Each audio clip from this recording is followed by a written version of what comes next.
Good morning one and all.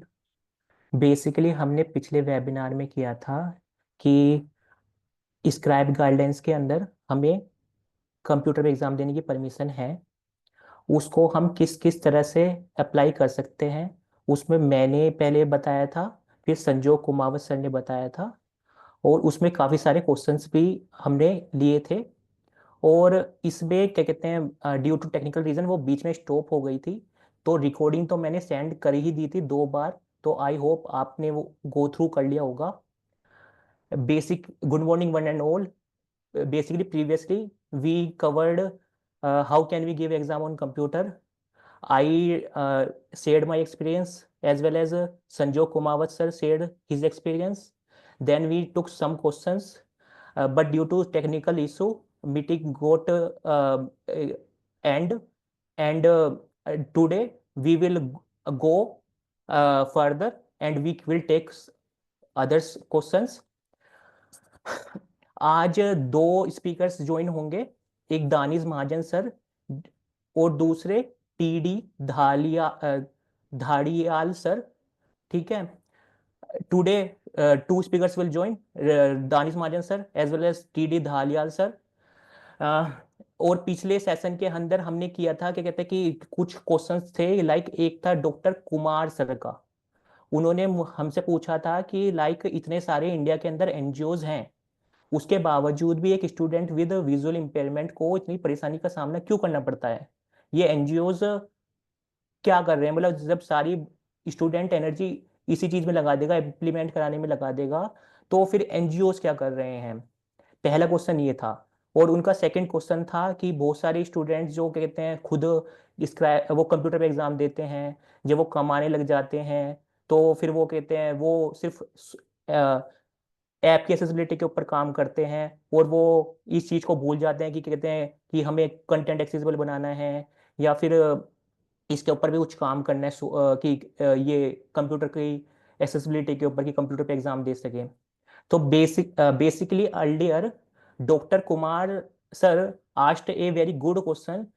Like he asked, like there are so many NGOs in India, even though a student with visual impairment have to give so much efforts to implement scribe guidelines and give exam on computer. That's why he or she suffers he or she gives so much efforts. Due to this efforts, he or she is not able to focus on preparation. Secondly, he asked, like when a student with visual impairment got job, and he or she earns, and then he or she work on only software accessibility, apps accessibility, Ola, Uber, Rapido, something like that, he told. uh, and so many NGOs are working on software accessibility, he told.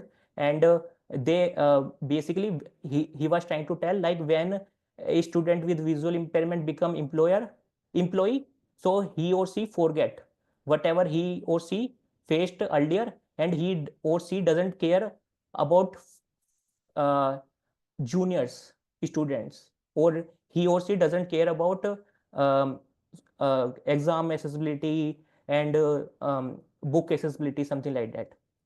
तो इसके अंदर होमियार sir ने इस answer दे दिया था।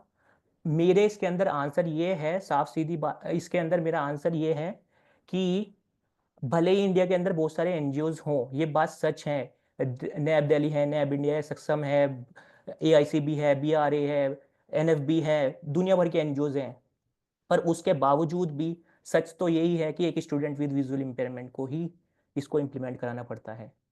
सच बात यही है कि जब हम उनसे हेल्प मांगते हैं तो हमें इतनी हेल्प नहीं मिलती है। और अगर अगर कोई हेल्प करने वाला होता भी है तो हमारी उतनी पहुंच नहीं होती है उनके पास। हमें बहुत सारे, या तो हमारे बहुत अच्छे नेटवर्क्स होने चाहिए, या फिर हमें क्या कहते हैं हमारे ऊपर किसी का मतलब कि लाइक हमारे किसी अच्छे इंसान से दोस्ती होनी चाहिए, बड़े बड़े जानने वाले से, तभी हमारा इनसे नेटवर्क हो, इनसे कांटेक्ट हो पाता है। तो मुश्किल होता है कांटेक्ट होना। तो उनका क्वेश्चन बिल्कुल वैलिड था कि जब स्टूडेंट विद विजुअल इंपेयरमेंट को ही, या एक इंडिविजुअल विद डिसेबिलिटी को ही सारे एफर्ट्स लगाने हैं, तो एनजीओ क्या कर रहे हैं। ये एक बहुत सोचने वाला विषय है, क्योंकि एनजीओ का काम है कि एक जो इशूज हैं उसको रेस करे और उसको ठीक करवाएं। जब सारे के सारे एफर्ट्स स्टूडेंट विद डिसेबिलिटी को ही लगाने रहे हैं तो फिर एनजीओ को काम ही क्या है। ये जेन्युइन पॉइंट है, मैं इससे बिल्कुल एग्री करता हूँ। और सेकंड उनका पॉइंट था कि लाइक जब कोई कमाने लग जाता है तो वो भूल जाता है। शायद वो मुझको शायद इनडायरेक्टली मेंशन करना चाह रहे थे, तो मैं उनकी नॉलेज के लिए बता देना चाहता हूँ कि मैं स्टूडेंट विद विजुअल इम्पेयरमेंट हूँ। मैं पिछले साल ही पास आउट हुआ हूँ और मैं अभी कमा नहीं रहा हूँ। मैं किसी भी एनजीओ के अंदर, किसी भी ऑर्गेनाइजेशन के अंदर काम नहीं करता हूँ। और ये जो वेबिनार का इनिशिएटिव है मेरा ही है। मैंने ही ये वो रिक्वेस्ट करी थी अशोका यूनिवर्सिटी से और बेनीटेक से, बुक शेयर से, कि इस तरह का वेबिनार होना चाहिए। और इसी वेबिनार को जो मैसेज है, मैंने 20 से ज़्यादा groups, WhatsApp groups, 3 mailing list, LinkedIn, Twitter, 5 से ज़्यादा ऑर्गेनाइजेशंस को शेयर करने को बोला। और लाइक क्या कहते हैं उसको, मैं जितना सक्सेसफुल होने की कोशिश कर सकता था मैं उतनी कोशिश कर रहा हूँ इसको। मतलब एक स्टूडेंट विद विजुअल इंपेयरमेंट ही आ गया अल्टीमेटली यहाँ पर। और आई थिंक मैंने आज तक पहले कोई ऐसा वेबिनार नहीं देखा जिसके अंदर इस तरह की गाइडेंस दी गई हो सकता है मैं गलत हूँ। पर अगर नहीं ऐसी ही बात है जो मैं बोल रहा हूँ कि इस तरह की कोई गाइडेंस नहीं दी गई, तो ये भी एक सोचने वाला विषय है कि जो एसेसिबिलिटी के ऊपर काम कर रहे हैं सॉफ्टवेयर, मतलब ये क्या कहते हैं कंप्यूटर एसेसिबिलिटी के ऊपर, या ये इस चीज़ का प्रमोशन करते हैं, तो उन्होंने आज तक क्यों एक वेबिनार वगैरह क्यों नहीं करवाया। यहाँ पे मैं किसी को मेंशन नहीं कर रहा हूँ, मैं सभी एक जनरल स्टेटमेंट है कि क्योंकि एक ही नहीं है ऑर्गेनाइजेशन जो काम कर रही है इसके ऊपर, इस पे बहुत सारी ऑर्गेनाइजेशन काम कर रही है। एंड थर्ड थिंग कि लाइक इवन दो यहाँ पे ना अशोका यूनिवर्सिटी सॉफ्टवेयर एक्सेसिबिलिटी के ऊपर काम करती है, ना बेनीटेक जितना मुझे पता है इस सॉफ्टवेयर एक्सेसिबिलिटी के ऊपर काम करती है, तो आई थिंक वो मुझे ही मेंशन करना चाह रहे थे।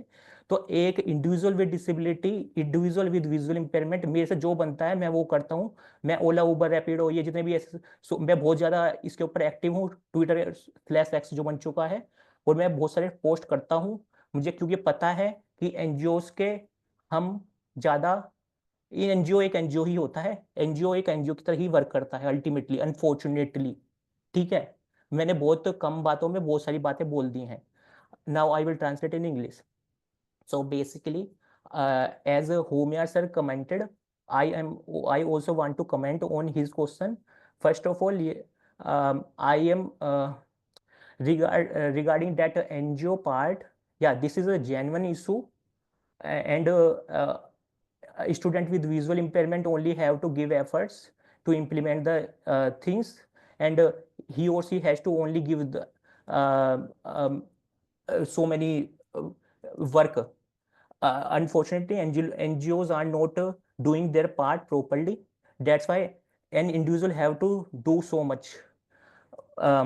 Secondly, I didn't heard any webinars such like that where any student with visual impairment got guidance regarding how can he or she give exam on computer, which issues he or she can face, um, what practical, how can he or she handle the issues. Secondly, this is my initiative only. I requested to Ashoka as well as Benetech, Bookshare, to conduct this webinar and circulated the message more than 20 WhatsApp groups, 3 mailing list, LinkedIn, Twitter, X, and requested more than 5 organizations to share their social media groups. And I am trying to make this webinar as successful as possible. Secondly, um, I am myself a student with visual impairment. I am not connected with any NGO. I don't work any NGO or any organization. I know how does an NGO work, how much they are doing their efforts. I know very well. If we know only that only time we can connect. Until so basically so many NGOs are there: AICB, BRA, NAB Delhi, NAB Meerut, NAB India, NFB, AICB, so many etc. But only individual have to only give the efforts. They are I am not targeting any NGO, but I am trying to provide as much as possible the truth. When we ask the help, we are not getting the help, and whoever are doing work properly, we are not able to connect them. So until and unless we have good networks, we are not able to connect with them. This is the unfortunate truth. A third point, he told, I think he targeted it to me indirectly, like who become employee, they doesn't care about the accessibility of these things. As I mentioned, I am not working any NGO, I am not working for any organization. um, I know like how much neither Asoka University is a university. So basically, why I am trying to tell like probably he is indirectly mentioning me, because Asoka University is a university, so it is in education. And Bemitech, as far I know, Bemitech doesn't work for accessibility of any app or software. So I do so many posts on Twitter/X and make the individual aware, like how they can issue the raise the issue, and how can they give proper feedback so app and website can become accessible. Because probably he was indirectly targeting to me, but there is no issue. Probably he got some confusion, because like I work like as an NGO, like whenever I share any post, so I circulate in so many social media groups, and like that way.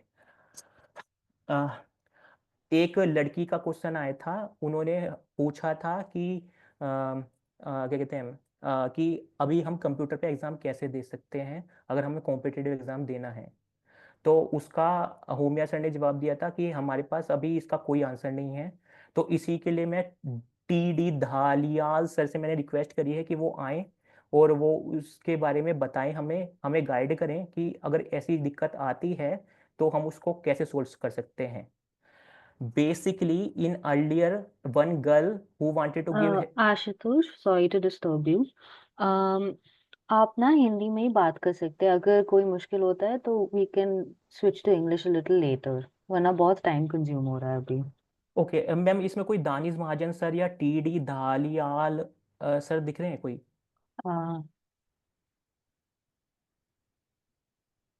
Ashutosh, Danish Mahajan sir have joined from his organization page, Radio Udan. हाँ जी। And Good morning, all of you. Good morning, sir. We have very honored to welcome Mr. Danish Mahajan sir. इनको पिछले साल national award मिला है president of India से। इनके पास वैसे introduction की इनको जरूरत नहीं है पर्सन्स विद डिसेबिलिटीज के सेक्टर में, स्पेशली पर्सन्स विद विजुअल इंपेयरमेंट्स के सेक्टर में। इवन दो मैं फॉर्मेलिटी के लिए प्रोवाइड करा रहा हूँ। इनका 30,000 से ज़्यादा इनकी लिसनिंग है, मतलब जो रेडियो उड़ान पे जो ये यूट्यूब पे है, मतलब इनके रेडियो उड़ान की चैनल की इतनी ज़्यादा वो है रीच। इनका क्या कहते हैं यूट्यूब चैनल भी है, रेडियो चैनल भी है। He is founder of radio Udaan. He is इनका जो रेडियो उड़ान की पहुंच है वो 120 कंट्री से ज़्यादा है।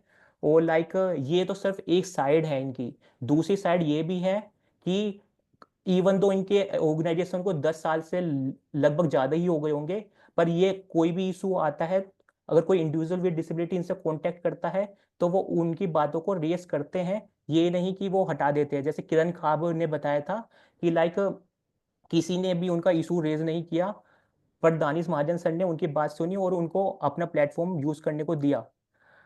जबकि किरण खाब खुद ही इशू को अब वो क्या कहते हैं अनफॉर्चुनेटली उसको बेचारी को खुद ही करना पड़ रहा है। वो स्टूडेंट विद विजुअल इम्पेयरमेंट है और उसको मैं कॉलेज का नाम नहीं लूंगा, उसको बहुत हरासमेंट हुआ है फेस, साइकोलॉजी की स्टूडेंट है वो। सर अब मैं आपसे रिक्वेस्ट करूंगा कि लाइक आप प्लीज़ हमें गाइड कीजिए कि ये स्क्राइब का जो इशू है ये किस तरह का है। ये 2013 में भी स्क्राइब गाइडलाइंस बनी थी, उसके अंदर भी था कंप्यूटर पे एग्जाम दे सकते हैं। 2018 के अंदर भी स्क्राइब गाइडलाइन बनी कि हम कंप्यूटर पे एग्जाम दे सकते हैं। विकास गुप्ता के मैटर में भी बोला कि कंप्यूटर पे एग्जाम दे सकते हैं।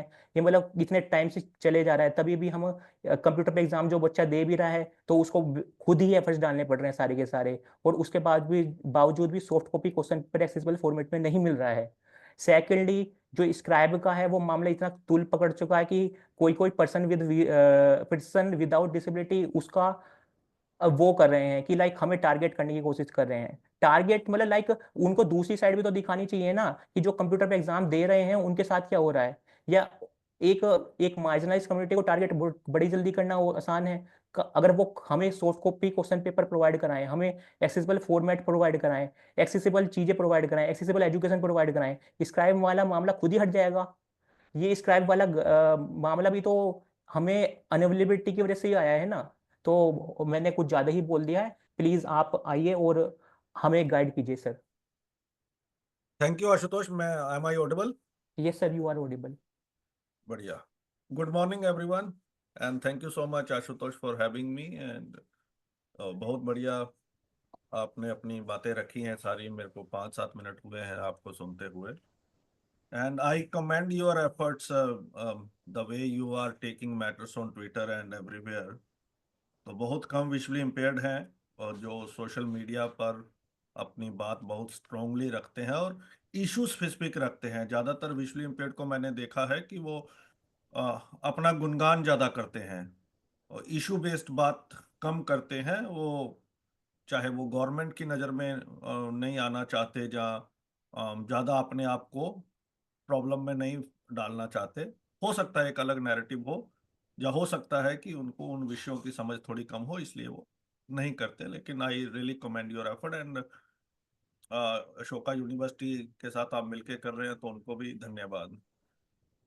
2-3 चीजें हैं स्क्राइब को लेके। देखो क्या है कि जब हम एक्टिविस्ट होते हैं एक विदाउट ऑर्गेनाइजेशन, तो हमारा जो नैरेटिव है वो टोटली डिफरेंट होता है। जब हम एक ऑर्गेनाइजेशन में आ जाते हैं तो हमारा नैरेटिव एक डिफरेंट हो जाता है। We need to understand that दोनों चीजें बहुत अलग हैं। मेरा भी खून बहुत बॉयल होता था, बहुत चिल्लाता था, चिल्लाता हूं। लेकिन जब एनजीओ से पहले थोड़ा ज्यादा चिल्लाता था, क्योंकि हम लोगों को ये समझने की भी जरूरत है हर ऑर्गेनाइजेशन के अपने कुछ फंक्शनिंग है, अपना कॉन्स्टिट्यूशन है, अपना दायरा है। और ये भी सही है कि जब जब ऑर्गेनाइजेशंस को इंडिविजुअल्स की जरूरत पड़ती है तो बहुत कम लोग आगे आते हैं उन पर्टिकुलर एनजीओस के लिए। वो कोई भी हो, नेम लेने की जरूरत नहीं है। किरण खेर का तो श्री लक्ष्मी राम कॉलेज था तो उसमें नाम लेने में कोई प्रॉब्लम नहीं है। स्क्राइब पर इशू से आने पहले हमें, if we expect something from the NGO, we should also be ready to support them. कितने लोग हैं जो एनजीओ से निकलते हैं, सक्सेसफुल होते हैं, बाद में एनजीओ के लिए कंट्रीब्यूट करते हैं? 0.1% लोग भी नहीं मिलेंगे। एनजीओ को टारगेट करना एक फैशन भी हो गया। मैं ये डिफेंड नहीं कर रहा एनजीओ को, लेकिन कार्यशैली अलग होती है। We need to understand marginalise जो कम्युनिटी है, हमारी कम्युनिटी में एनजीओ का बड़ा योगदान है, खास तौर पे कैपेसिटी बिल्डिंग में लेके। अब आते हैं स्क्राइब वाले पे। उस पे आपके जो क्वेश्चन होंगे एनजीओ वाले पे, मैं उनको डिफेंड नहीं कर रहा हूँ। There are certain NGO who are really doing very bad. और आप आशुतोष ने बताया कि मैं तो खींचता हूं। और मैं आपको ये भी बता दूं, जब जब मैंने एनजीओ पे शो किए हैं, सारी एनजीओ इकट्ठी हो जाती है और मेरे को गालियां देते हैं। वो सुनते भी नहीं है, तो वो है एक दिक्कत। लेकिन आज के टाइम पे टेक्नोलॉजी ने इंफॉर्मेशन का जो गैप है वो काफी कम कर दिया है। अब हमें एनजीओ की बहुत ज्यादा जरूरत नहीं है। हम वो फाइट जो एनजीओ से डिपेंडेंट होकर लड़ते थे वो खुद भी लड़ सकते हैं। आज अवेयरनेस बढ़ी है।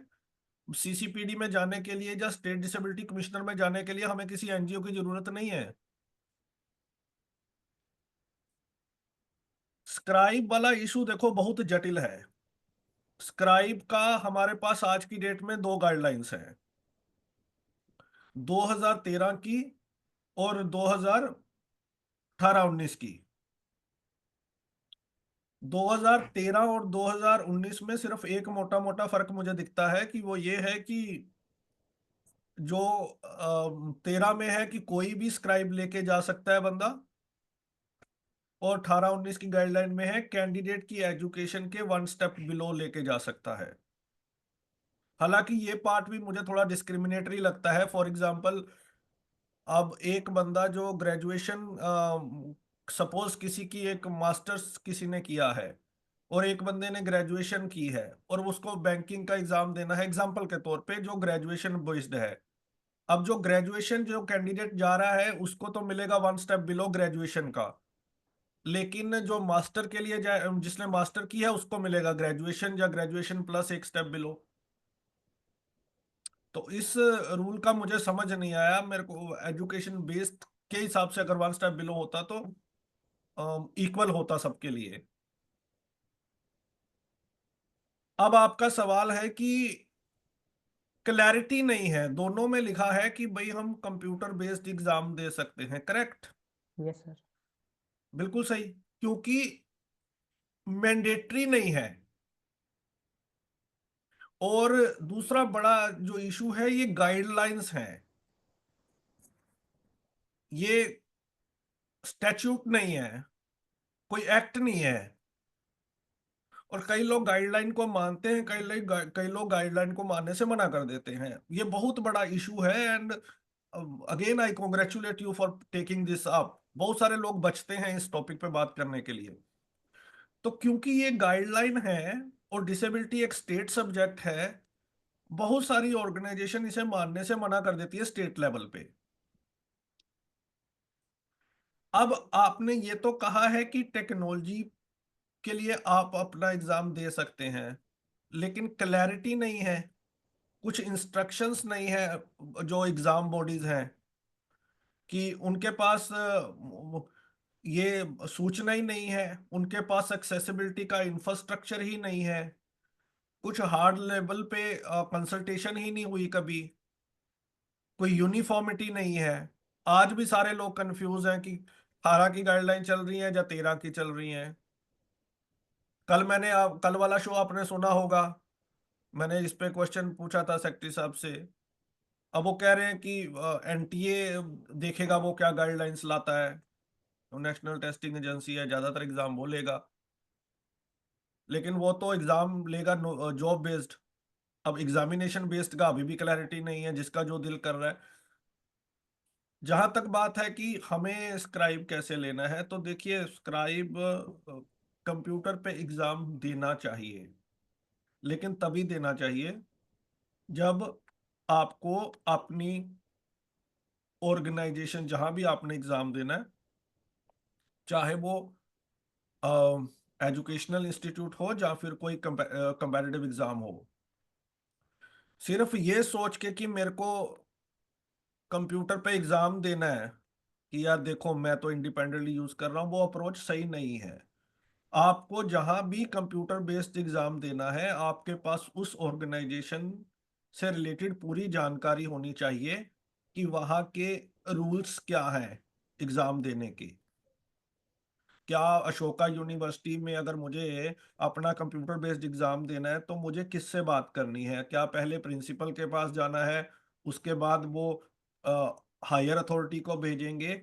तो अगर आप कीन है तो आप जैसे ही आपकी एनरोलमेंट होती है किसी एजुकेशनल इंस्टीट्यूट में, या फिर जैसे ही आप सोचते हैं कि अब मुझे किसी एग्जाम की तैयारी करनी है, तो उस समय आपको पहला प्राइमरली फोकस होना चाहिए उस पर्टिकुलर ऑर्गेनाइजेशन के बारे में जानकारी हासिल करना, कि क्या यहाँ पे ये फैसिलिटी है, मुझे वो मिलेगी, स्क्राइब एग्जाम देने की खुद से परमिशन मिलेगी या नहीं मिलेगी, और अगर मिलेगी तो क्या वे फॉरवर्ड है, कितना टाइम लगेगा, कब मुझे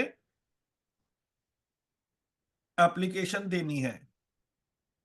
अदरवाइज क्योस हो जाएगा। इससे रिलेटेड एक दो केस सुप्रीम कोर्ट में भी चल रहे हैं, एक कोर्ट सुप्रीम कोर्ट में भी चल रहा है, मिशन एक्सेसिबिलिटी ही लड़ रही है।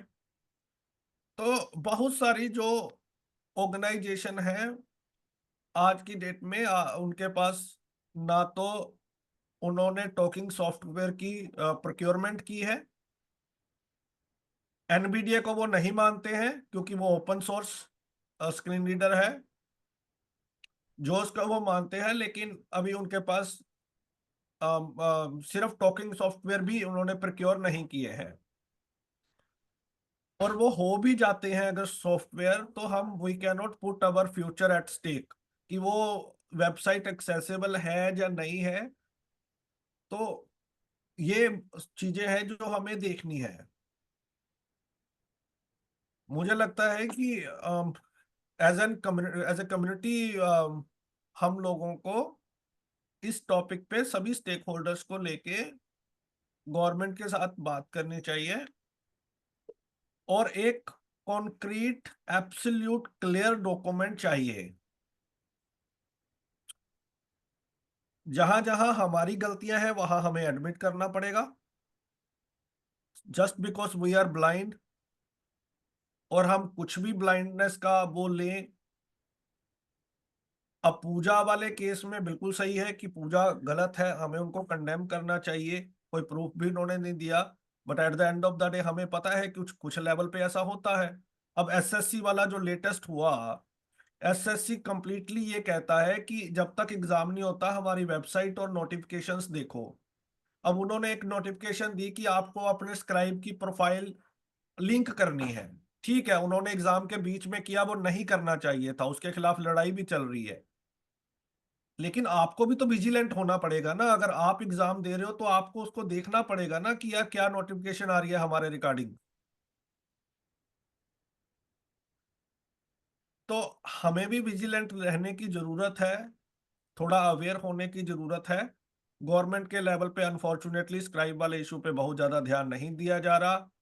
कुछ ऑर्गेनाइजेशन बिल्कुल नहीं चाहती सॉरी, कुछ बड़ी ऑर्गेनाइजेशन है नेशनल लेवल की, वो नहीं चाहते कि बच्चे कंप्यूटर पे खुद एग्जाम दें।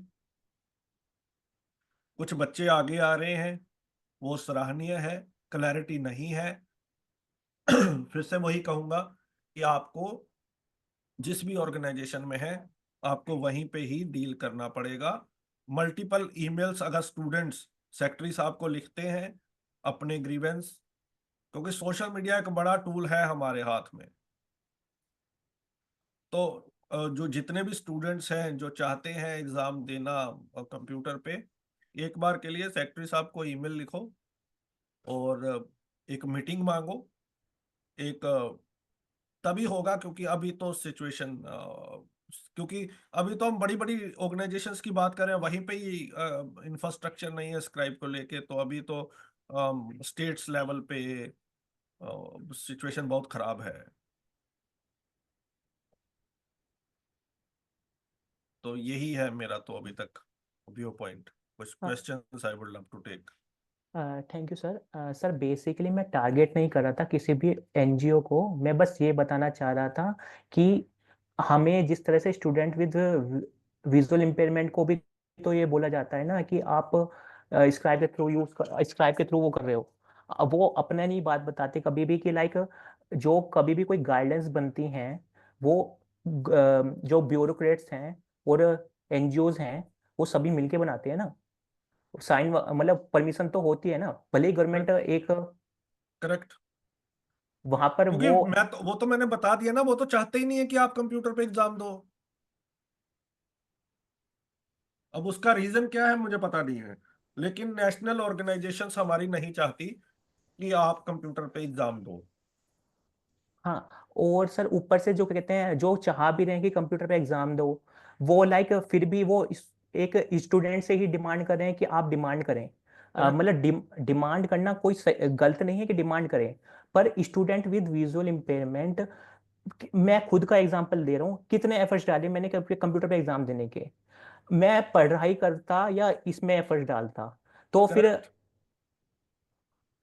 या मेरा काम पढ़ाई करने का था या ये इन चीजों में लगने का था, ये सॉफ्टवेयर एक्सेसिबिलिटी का मेरा काम तो थोड़ा नहीं है। ये कहते हैं जब कोई भी ऑर्गेनाइजेशन की डायरेक्ट होती है सेक्रेटरी सर के साथ मीटिंग, उनको इतना ज्यादा एफर्ट्स नहीं डालने पड़ेंगे जितना एक इंडिविजुअल विद डिसेबिलिटी को डालना पड़ेगा।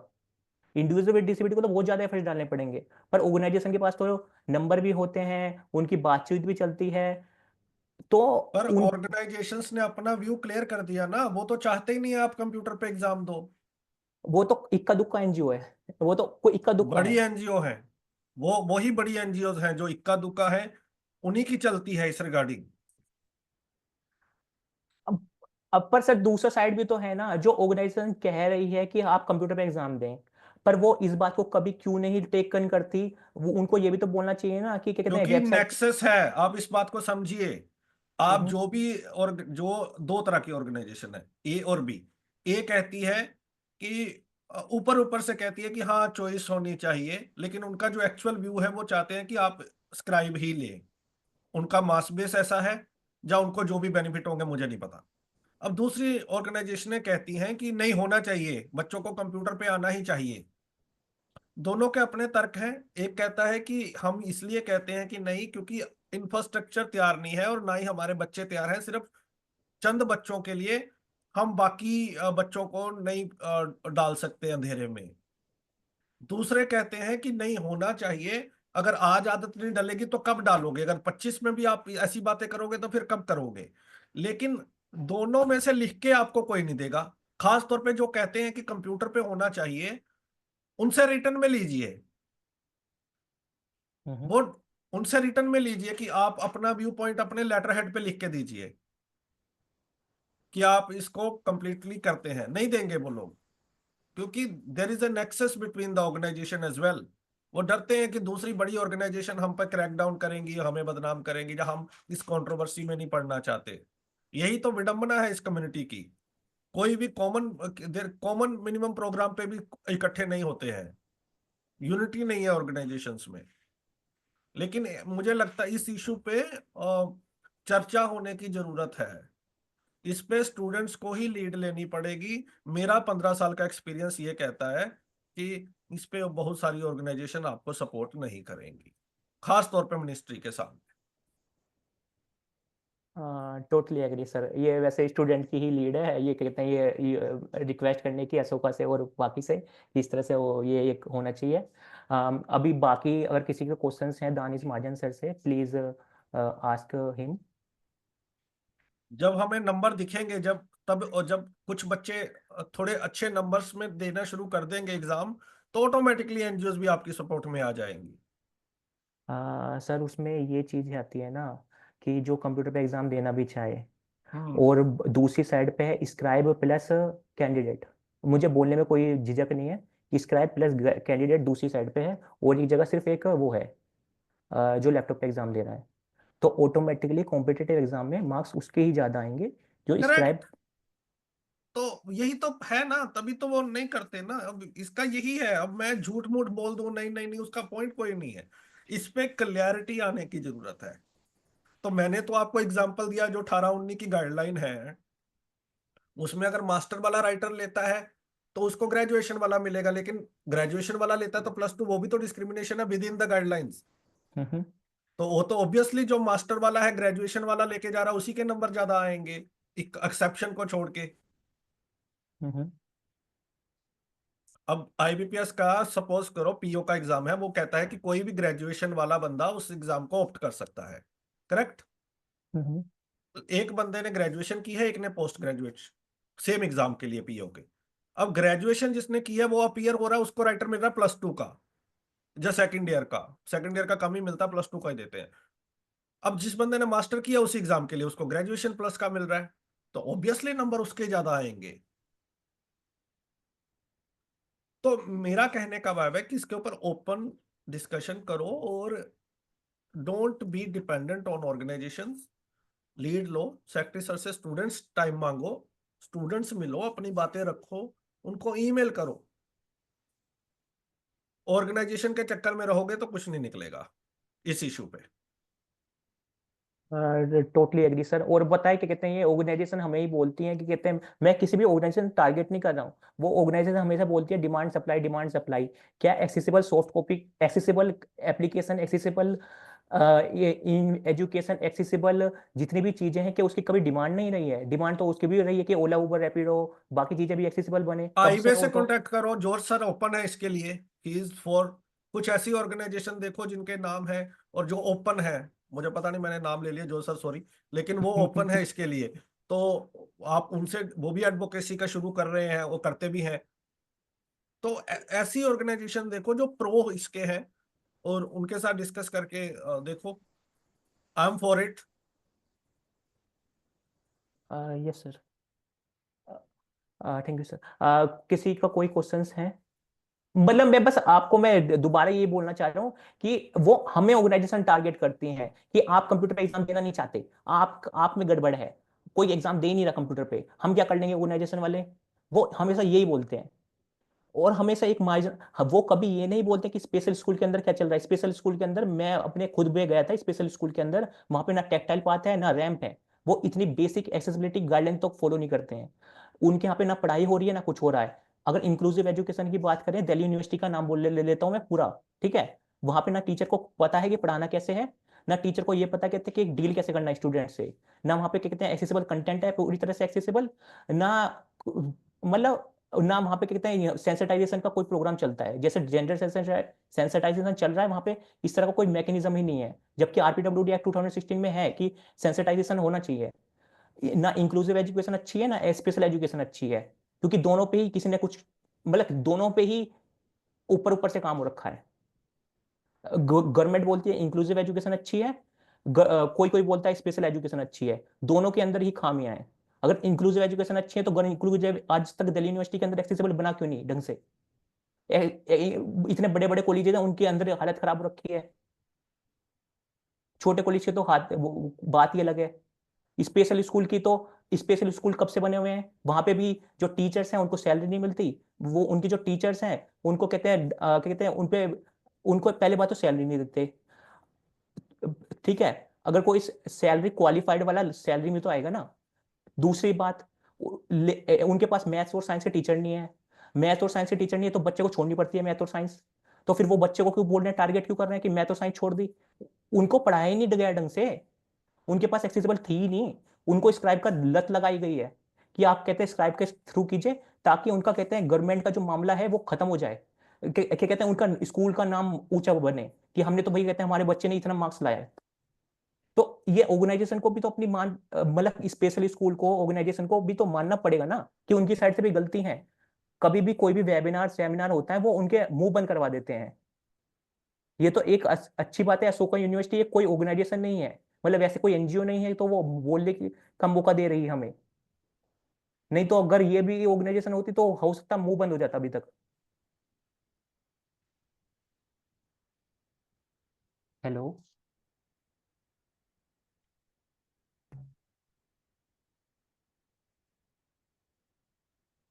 किसी का Ashutosh, क्वेश्चन I है think, आशुतोष को? yeah, Ashutosh, I think we should also hear from Dharyal sir and then move to the questions and end. What do you think? Agree ma'am, please Is it Danish okay? Mahajan sir से अगर कोई अगर नहीं, Danish sir अभी हम हैं, धारियाल sir को सुन लेते हैं, बिल्कुल। सर आप ठीक है, thank you so much TD Dhaliwal sir, आप आए और एक ही रिक्वेस्ट पे आ गए आप, ये बहुत बड़ी बात है। और like I am giving his introduction, he is ex civil servant, he इन्होंने 2014 तक डिप्टी सीसीपीडी की मतलब की पोजीशन पे थे, और 2019 तक एससीपीडी दिल्ली में वर्क कर रहे थे। और लाइक इनकी सबसे अच्छी बात मुझे क्या लगी, even though he has retired, उसके बावजूद भी जब मैं इनसे श्री गुरु Govind Singh college of commerce के अंदर मिला, तो उसके बावजूद भी ये सेंसिटाइजेशन कर रहे थे और अवेयरनेस फैलाने की कोशिश कर रहे थे कि ये नहीं कि बस हम पोस्ट पे हैं तो तभी काम कर रहे हैं, पोस्ट के रिटायर होने के बाद भी काम कर रहे हैं। ये मुझे बहुत अच्छी बात लगी इनकी, क्योंकि एक सिविल सर्वेंट होना, एक्स सिविल सर्वेंट होना और ये इतनी बड़ी बड़ी पोजीशन होना एक अलग बात है, और एक अच्छा इंसान होना और काम करना रिटायर होने में के बाद भी, ये एक अलग बात है। तो दूसरे वाली चीज मुझे ज्यादा अच्छी लगती है कि रिटायर होने के बाद भी काम कर रहे हैं, रिटायर होने के बाद भी सेंसिटाइजेशन कर रहे हैं, ये एक कमेंडेबल चीज है। अगर टीडी धालियाल सर, अगर मैंने कुछ गलत फैक्ट बोले हो तो प्लीज सॉरी, आप प्लीज स्टूडेंट्स को गाइड कीजिए। एक स्टूडेंट का क्वेश्चन था कि कंप्यूटर पे हम एग्जाम दे तो गए कैसे, अगर कॉम्पिटिटिव एग्जाम है तो वहाँ पे तो ऑप्शन ही नहीं है कि हम कंप्यूटर पे एग्जाम दे सकें, और वहाँ पर हम दें कैसे, स्कूल कॉलेज और यूनिवर्सिटी के लेवल पे तो फिर भी हो जाता है। ओके, गुड मॉर्निंग एवरीबॉडी, सबको नमस्कार। मेरी आवाज सुनाई दे रही? Yes sir, you are audible. Okay, मैं दानिश जी को सुन रहा था, आपकी बात सुन रहा था। वो प्रैक्टिकल, दानिश जी ने जो बताई है वो प्रैक्टिकल बातें बताई है, जो हमें आम व्यक्ति को और सामान्य परिस्थितियों में ये सब चीजें हमें फेस करनी पड़ती है, और जो प्रैक्टिकल अपने इंटरेस्ट की बात होती है उसको करना चाहिए। उसमें मैं जो स्ट्रगल जो हम कर रहे हैं, जो एक सही बात है, जो हमें दूर तक पहुंचाएगा, सस्टेनेबल जो होगा, उसको भी पैरेलली जारी रखना चाहिए। वो जरूरी है। वो नहीं करेंगे तो फिर हम 2025 में जो आज बोल रहे हैं वो 2050 में भी यही बोलेंगे। इन्हीं परिस्थितियों, इन्हीं समस्याओं से हम जूझते रहेंगे। नंबर 2, आशुतोष साहब ने जो बोला था रिटायरमेंट के बाद भी, ये अच्छी बात है कि मैं सेंसिटाइजेशन कर रहा हूँ, ये कर रहा हूँ। एक उसका पहलू ऐसा है, मेरा अपना स्वार्थ भी है कि रिटायरमेंट के बाद आपको अपना स्वार्थ है कि मुझे एंगेजमेंट चाहिए भाई, है ना। जैसे आप मुझे कोई तब से मैं इधर बात तो कर रहा हूँ, रिटायरमेंट के बाद में लोग भूल जाते हैं, और इसमें मेरा भी स्वार्थ है, मेरा भी हित है। और इसलिए आप लोगों का ये मैं आभार प्रकट करता हूँ, सभी का ही, जो मुझे थोड़ा उसको क्या कहना चाहिए कि एनकरेज करते हैं, प्रेरणा देते हैं कि मैं ये काम करता रहूं। अब आई बात जो मुझसे सवाल आता है, पूछा है कि कैसे करें, ऑर्गेनाइजेशंस अलाउ नहीं करती हैं, और इसलिए कोई लड़का, कोई बच्चा कंप्यूटर में एग्जाम देना चाहता तो कैसे दे। जैसे दानिश जी ने बताया कि ये जरूर है कि बहुत सारी नेशनल लेवल की संस्थाएं होंगी जो नहीं चाहते हैं, कुछ बच्चे नहीं चाहते हैं, तो उसके लिए तैयार नहीं है। और इसी में नेक्सस इस तरह का है कि जो ऑर्गेनाइजेशन जिसको इंफ्रास्ट्रक्चर क्रिएट करना पड़ेगा उसका भी काम चल रहा है कि वो नहीं करना पड़ेगा। नाउ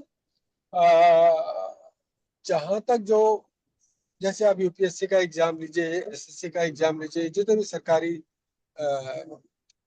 सिस्टम है या ऑर्गेनाइजेशन है, वो बाध्य है, बाध्य उनको करने में हमें समय लग रहा है। कारण यह है कि बहुत सारे लोग उसके लिए ऑप्ट नहीं करते हैं। सलाह मेरी ये रहेगी कि आप कंप्यूटर की फैसिलिटी अगर आपको मिलती है तो उसके लिए भी तैयार रहिए और स्काइप के लिए भी तैयार रहिए, ताकि आपको न सफर करना पड़े। आपने किसी जो बात कर रहे थे, एक स्टूडेंट, कि मैं अपना पढ़ाई करूं कि इसके अपने स्क्राइब या फिर कंप्यूटर को लिए लड़ूं, मेरा बहुत सारा समय इसमें खत्म हो जाएगा, तो मेरा फ्यूचर। तो ये रखिए। और जो एक सुझाव वो वही लड़के ने दिया, किसने भी दिया, कि भाई जो संस्था, बड़ी बड़ी संस्थाएं, नेशनल संस्थाएं हैं, वो बताएं कि भी हम हमारे बिहाफ में लड़े। इन द सेंस, लड़ने का मतलब है कि हाथापाई नहीं करनी है, हमने लिखना है, यस वी सपोर्ट। मैं national Association for the Blind Delhi से जुड़ा हुआ हूँ। आप सब लोग जानते हैं, और बहुत ही जानते ही नहीं, उनको प्यार करते हैं, उनके सपोर्ट मिला है, प्रशांत रंजन वर्मा, उनके साथ में मैं ट्रेवल कर रहा हूँ, इसीलिए बीच में मुझे आना पड़ा। तो वो इसके पक्षधर है, आप सबको पता है। National Association for the Blind Delhi को इसमें कोई संदेह नहीं है या कोई गुरेज नहीं है कि हम लिख के दे सकते हैं कि सपोर्ट, और उसके लिए कोई मदद करने की आवश्यकता है वो भी मदद करेंगे। इन द सेंस, किसी संस्था को करना है, कैसे एक्सेसिबल बनाना है, तो वो भी हम करने को राजी, अगर इससे काम बन सकता है तो। इससे हमें कोई दूसरी ऑर्गेनाइजेशन क्या कहेगी, उससे हमें बहुत ज्यादा ताल्लुक नहीं है, उसे डर भी नहीं है, क्योंकि हमको अंदर से ये पता है कि ये सही है। सही क्या है, हमारे बच्चों के लिए सही है, हमारी नेक्स्ट पीढ़ी के लिए सही है। तो अब अगर आपको किसी को ये करना हो कि भाई मैं कंप्यूटर में एग्जाम देना चाह रहा हूँ, से XYZ organization, specially government organization जो बड़ी बड़ी जो एग्जाम करते हैं, वो उसको अलाउ नहीं कर रहे हैं। तो इसमें आ, कैसे कर सकते हैं वो सबको मेरे ख्याल से आपको पता नहीं है, तो जल्दी से मैं बता दूं, शायद पहले दानिश ने बताया भी होगा। आप स्टेट कमिश्नर के वहां कंप्लेन कर सकते हैं, स्टेट का है तो ये तो चीफ कमिश्नर के वहां कंप्लेन कर सकते हैं। अगर आपको ये लगता है कि स्टेट कमिश्नर या चीफ कमिश्नर के वहां जाने पे उसको परस्यू करने के लिए आपको बहुत समय अपना जाया करना पड़ेगा, तो मैं आपको एक ऑप्शन देता हूँ। मैं केव Foundation, Centre for Accessibility in Built Environment से जुड़ा हुआ हूँ, वो और NAB, National Association for the Blind Delhi, हम आपके बिहाफ में अपना जो भी चीफ कमिश्नर के सामने बात रखनी हो तो दिल्ली में हमें रख सकते हैं। इतना हम कर सकते हैं कि आपका समय जाया न हो। लेकिन चीफ कमिश्नर या बहुत सारे स्टेट कमिश्नर भी ये चाहते हैं कि जो अफेक्टेड व्यक्ति है ना, उसको कंप्लेन करनी चाहिए। अब मान लिया मैं, नहीं तो ऐसे बहुत सारे लोग आ जाते हैं। That is what Rajesh Agrawal साहब जो चीफ कमिश्नर का काम देखते हैं कि काफी एक्टिव है, तो वो करते हैं। बल्कि अभी मुझे प्रशांत ये बता रहे थे कि राजेश अग्रवाल साहब का एक ये मानना है, वो खुद कंप्यूटर साइंस से बीटेक दिल्ली IIT दिल्ली के पढ़े हुए हैं और बहुत सपोर्ट कर रहे हैं इस चीज को, जिन भी व्यक्ति जो भी व्यक्ति हूँ या ऑर्गेनाइजेशन हूँ, कि जैसे बैंक का एग्जाम है या कोई भी काम है, सरकारी भी काम है, आज की डेट में कंप्यूटर आना जरूरी है।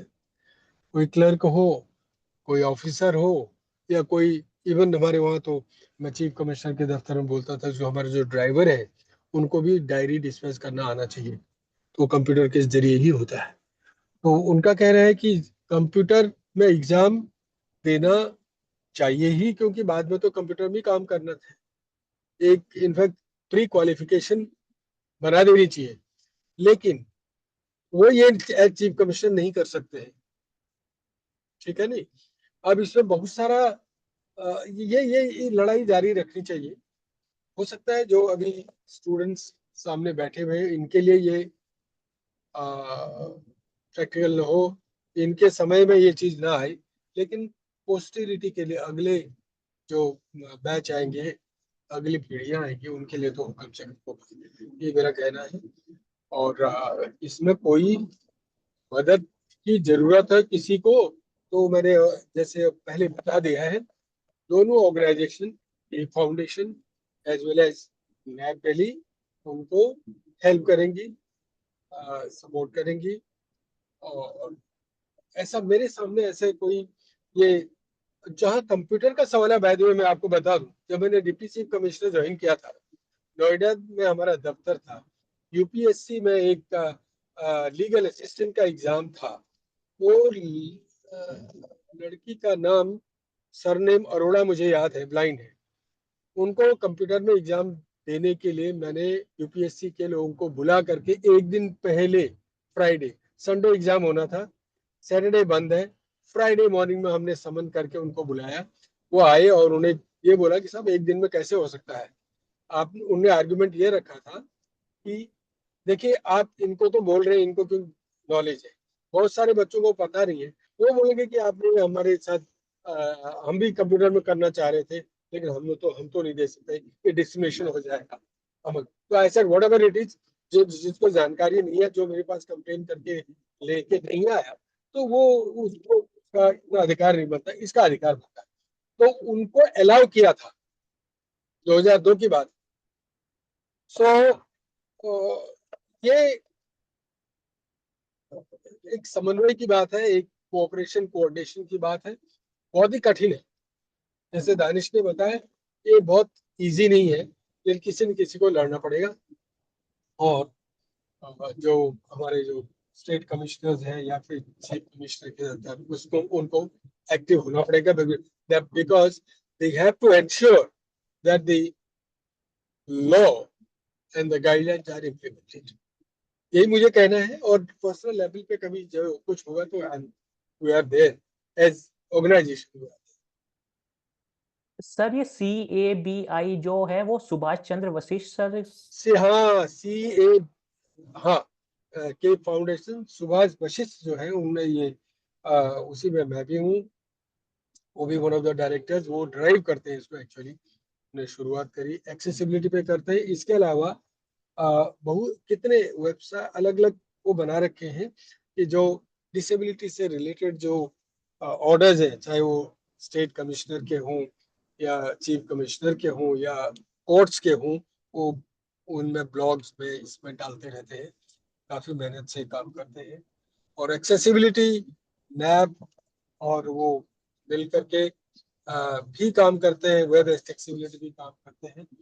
और he is an advocate, court में जाकर के केस लड़ते भी हैं।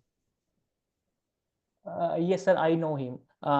सर इसके अंदर एक क्वेश्चन आता है कि जो chief commissioner of persons with disabilities हैं और CCPD SCPD है, उनकी पावर रिकमेंडेटरी है, मैंडेटरी नहीं है।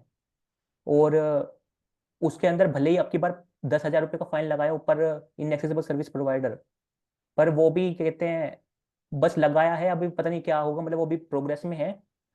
तो ये तो रिकमेंडेटरी है, मतलब फिर वो मुझे आप अपना नाम बताएंगे मुझे? आशुतोष। ओके आशुतोष। अच्छा, आप ही भी ये सवाल पूछ आई थॉट कि ये ऑडियंस है। आशुतोष, ऐसा है, जब 2016 का rights of person with disabilities act नहीं था, तब वो 95 का एक्ट तो और भी कमजोर था, समझिए। वो बोलते हाथी के दांत है वही बताते थे हमको। जब वो डिपेंड करता है कौन उसको इम्प्लीमेंट कर रहा है। आपको सेंसिटाइज भी करना है, आपको डंडा भी दिखाना है। और ये तो रही पुरानी बात, तब भी ये संभव हुआ था 2002 के बाद, बता रहा था मैं भी आपको। हाँ, ये है कि हर जगह नहीं हो पाएगा। आज जो 2016 में रिकमेंडेटरी तो है, लेकिन इसकी ताकत मैंने खुद आजमा के देखी है स्टेट कमिश्नर। वो क्या है कि इसमें ये लिखा है कि स्टेट कमिश्नर की रिकमेंडेशन या चीफ कमिश्नर की रिकमेंडेशन को आप 3 महीने के अंदर इंप्लीमेंट करेंगे। अगर 3 महीने के अंदर आप उसको इंप्लीमेंट नहीं कर सकते, मतलब इंप्लीमेंट नहीं हो सकती, मान लिया रिकमेंडेशन इंप्लीमेंट नहीं हो सकती, आप ये नहीं बोल सकते मैं नहीं करता। अगर इंप्लीमेंट नहीं हो सकते, आपको कोई कंस्ट्रेंट है, तो 3 महीने के अंदर में आपने इन्फॉर्म करना होता है स्टेट कमिश्नर चीफ कमिश्नर, ठीक है। और मैं बताऊं, जो पेनल्टी वाला प्रावधान है उसको अगर लिंक करेंगे उसके साथ में, of course initiative chief commissioner state commissioner को लेना पड़ेगा, वैसा कम्युनिकेशन में आना पड़ेगा। उसकी डर से कोई भी व्यक्ति फ्लिमजी ग्राउंड पे, कोई भी अथॉरिटी या कोई ऑफिसर ये नहीं बोलेगा कि ये इंप्लीमेंट नहीं हो सकता। क्यों? तो नेक्स्ट आप हाई कोर्ट जाएंगे। एक संभावना है, हो सकता है कितने लोग जा पाएंगे नहीं जा पाएंगे, लेकिन एक संभावना है। और मैं ये करके देखा है। हाँ, चैलेंजेस है, नहीं हो सकता, बट ये कम पावर नहीं है। करने वाले के लिए ये बहुत है। सेंसिटाइजेशन भी करिए आप, अपना ये पावर को भी दिखाइए, थ्रेट भी करिए। फाइन हरियाणा के कमिश्नर ने, स्टेट कमिश्नर ने 23 या 24 जो एजुकेशन ऑफिसर्स होते हैं डिस्ट्रिक्ट्स में, उनको फाइन किया था।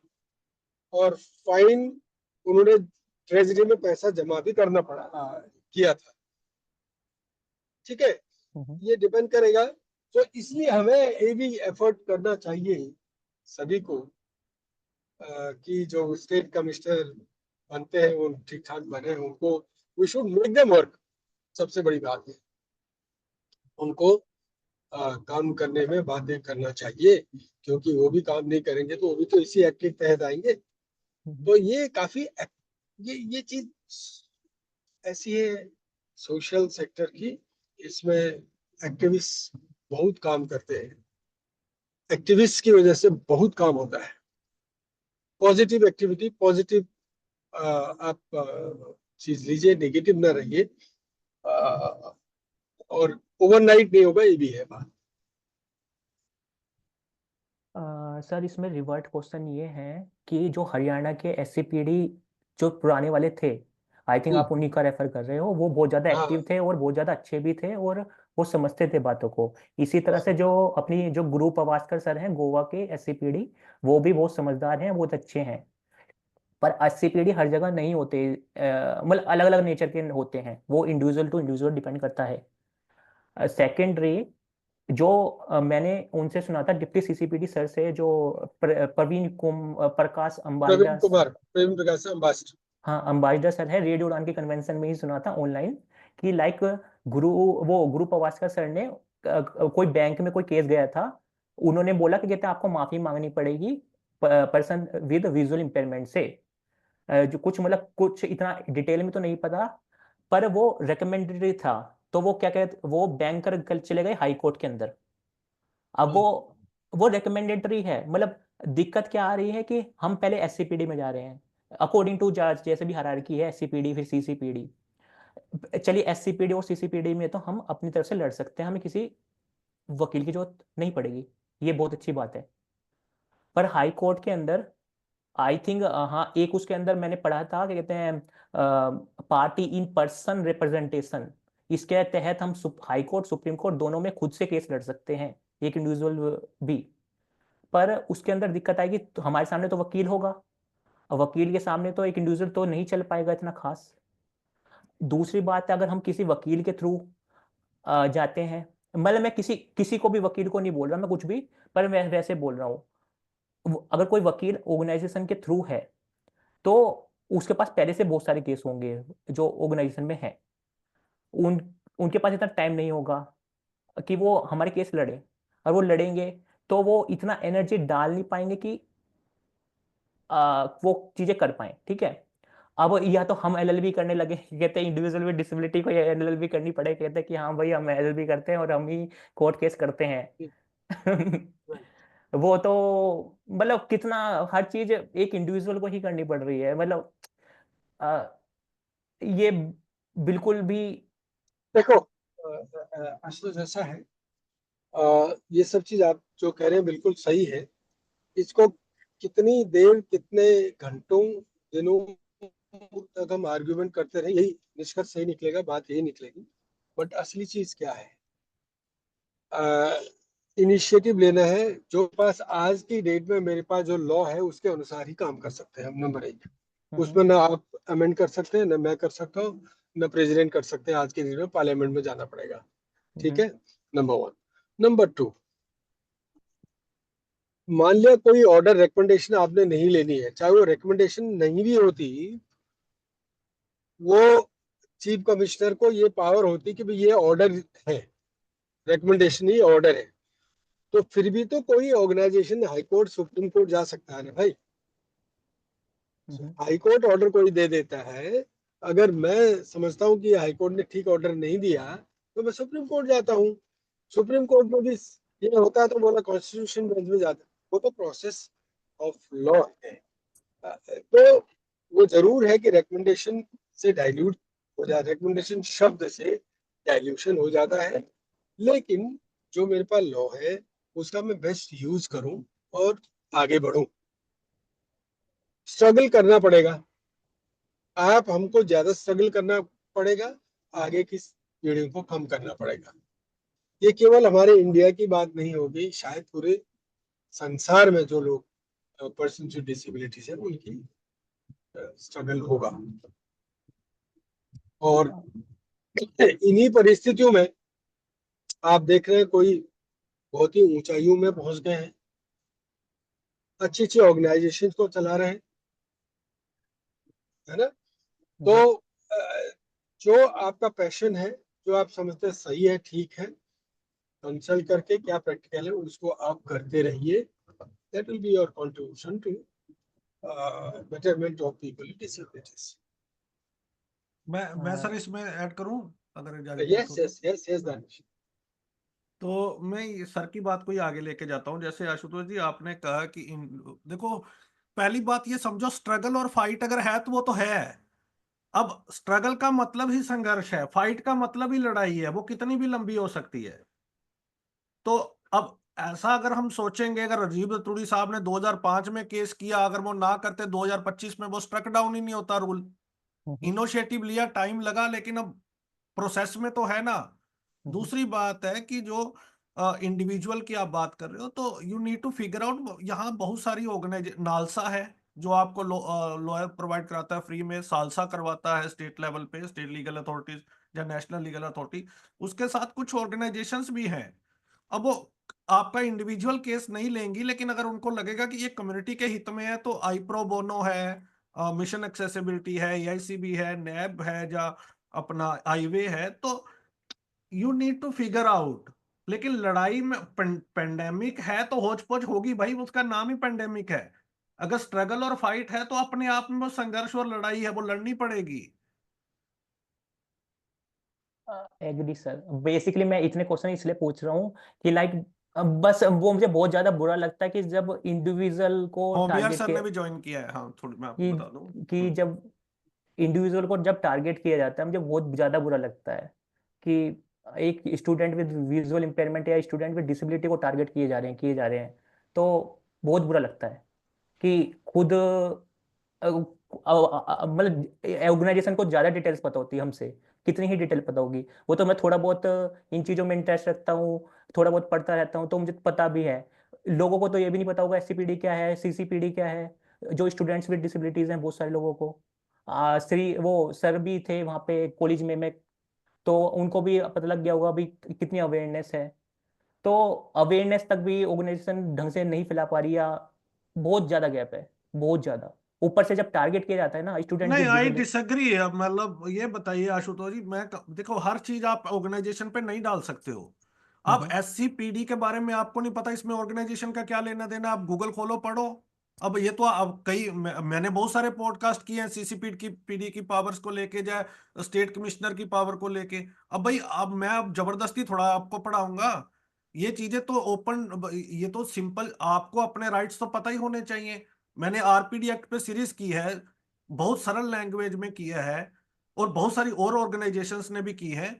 ये तो आपका खुद का इंटरेस्ट है ना। अब आप खुद इंटरेस्ट ना लो, बोलो हर चीज आपको ऑर्गेनाइजेशन फेड करे, ऐसा नहीं होगा।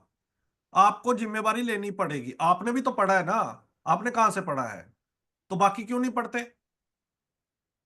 हर डिसेबल्ड को अपने राइट्स के बारे में पढ़ना पड़ेगा, उसके बाद लड़ना पड़ेगा। आप you cannot be over dependent, और हर चीज के लिए यू कैनॉट से कि ऑर्गेनाइजेशन ये नहीं करती। ऑर्गेनाइजेशन का काम कैपेसिटी बिल्डिंग का है, फंडिंग इकट्ठी करने का है, और प्रोजेक्ट्स का है। ठीक है कि कई चीजों पे वो गलत हैं, लेकिन मेरे को लगता है आप बहुत ज्यादा एक्सपेक्ट कर रहे हो। जो चीजें आप खुद कर सकते हो उसके लिए भी आप ओवर डिपेंडेंट हो, तो बात बनेगी नहीं। ऐसे ऐसे मैं हाँ हाँ करता रहूं तो वो सही नहीं है। आई थिंक हमें भी we need to take the toll, we need to take the some responsibility. Agree sir. ठीक है, मेरे काफ़ी सारे क्वेश्चन पिछले, आप प्लीज़ कोई पार्टिसिपेंट भी क्वेश्चन पूछ लीजिए, क्योंकि मेरे तो बहुत सारे क्वेश्चन रहते हैं, मेरा एक बहुत क्यूरियोसिटी माइंड सेट है मेरा। अब आपको और कोई स्टूडेंट्स या कोई ऑर्गेनाइजेशन भी।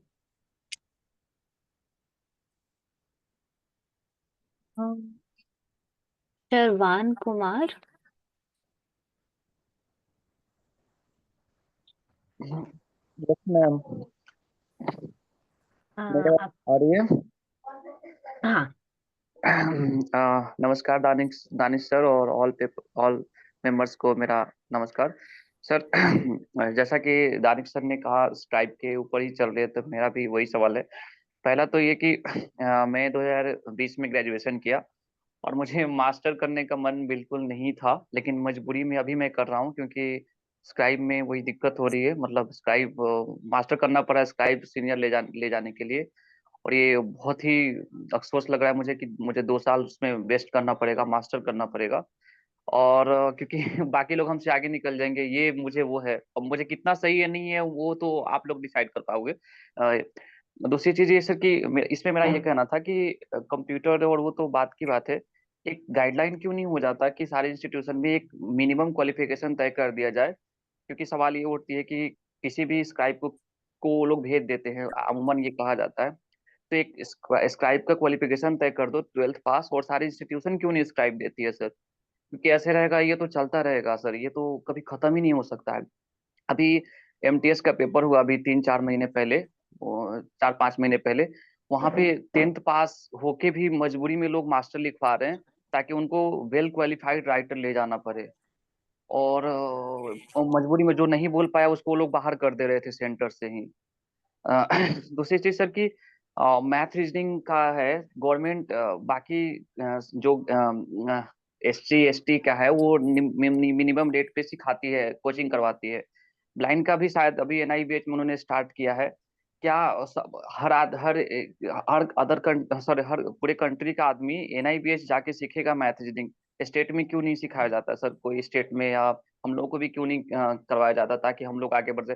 क्योंकि कुछ इंस्टीट्यूशन के जैसे रेडियो उड़ान पे भी चैनल पे एक वीडियो है सर, थोड़ा सा समय लूंगा मैं, उसके लिए मैं माफी चाहता हूँ। रेडियो उड़ान पे भी कुछ वीडियो है मैथ रीजनिंग की, और अभी फेडरेशन ने भी रिसेंट में स्टार्ट किया उन्होंने। और जब हम लोग सीखते हैं तो लगता है कि मैं भी कर सकता हूँ। मैं सोचता हूँ कि पहले क्यों कोई इंस्टीट्यूशन ने क्यों नहीं सिखाने के स्टार्ट किया। दूसरी चीज सर, कम तो गवर्नमेंट को ही सिखाना, कोचिंग करवाना चाहिए स्टेट में, या और इंस्टीट्यूशन को भी करवाना चाहिए सर। आगे मेरा कंप्यूटर के बारे में ये है सर कि कंप्यूटर पिछले मैं 3 साल से चला रहा हूँ, यूज कर रहा हूँ। मुझे ऐसा लगता है कि मैं कंप्यूटर पे कर रहा हूँ। मैं भी हमेशा सवाल वेबिनार में और सेमिनार में उठाता रहता हूँ। लोगों का कहना है कि गवर्नमेंट इसलिए नहीं लाना चाहती है कि उनको एक जॉर्ज खरीदने के लिए उनको 60,000 या 65,000 पे करना पड़ेगा। तो गवर्नमेंट बिल्कुल ही नहीं चाहती है कि एक पल के लिए वो रिकॉर्डिंग के लिए शायद तैयार हो जाए, लेकिन वो कंप्यूटर के लिए बिल्कुल नहीं वो राजी होना चाहते हैं कि उनको लार्जेस्ट पे जॉर्ज खरीदना पड़ेगा। वो हम लोग जो जॉर्ज चलाते हैं सर, हमारे पास और आपके पास अमूमन जो जॉर्ज अवेलेबल होता है वो उसको क्या बोलते हैं, वो फ्री का वो हैक कर किए होते हैं, मतलब वो उसको। ये चीजें मत बोलो वेबिनार में, अच्छा ऐसा सॉरी नहीं सर। है, NVDA फ्री है। हाँ आप अपना वीडियो, लेकिन क्वेश्चन करो। ओपन हाँ ओपन, हाँ। हाँ ओपन हम्म। लाइसेंस है सर। तो और तो मेरा बस बेसिकली यही सवाल है सर, उसका जवाब चाहिए सर। दानियल सर आप बताइए। और सर हाँ दो एक तीन सर, चीजें। माफी चाहते हैं सर, CCPD का है सर। जैसे कई स्टेट में सर वो कमिश्नर है ही नहीं सर, शायद अभी सेंट्रल लेवल पे भी कमिश्नर अभी नहीं है, वो सेक्रेटरी का जिम्मा है सर। तो क्या उसमें कोई दिक्कत नहीं है सर? अभी जैसे बिहार से मैं हूँ, यहाँ पे भी काफी लगभग 4-5 अच्छा, सालों से कोई कमिश्नर ऐसा ही नहीं। मेरा पास करीब 5-7 मिनट में शायद कनेक्टिविटी चली जाएगी। मैं ट्रेवल कर रहा हूँ, तो मैं क्विकली बता देता हूँ 2-3 चीज़ें जो मेरी समझ में आई। एक तो ये है कि ये गाइडलाइन में कंप्यूटर यूज करने का, उसको प्रोवाइड करने का, स्क्राइब की क्वालिफिकेशन, उसमें जो गाइडलाइन है उसमें तो ये दिया हुआ है कि इसका स्क्राइब की क्या क्वालिफिकेशन होनी चाहिए। ये ऑलरेडी है गाइडलाइन में, उसको इम्प्लीमेंट करने वाली बात है। और कभी ये हो सकता है कि मान लिया कोई व्यक्ति, और दूसरा एक ये भी है कि आप अपना स्क्राइब भी ले जा सकते हैं। तो ये दोनों ऑप्शन उसमें गाइडलाइन में।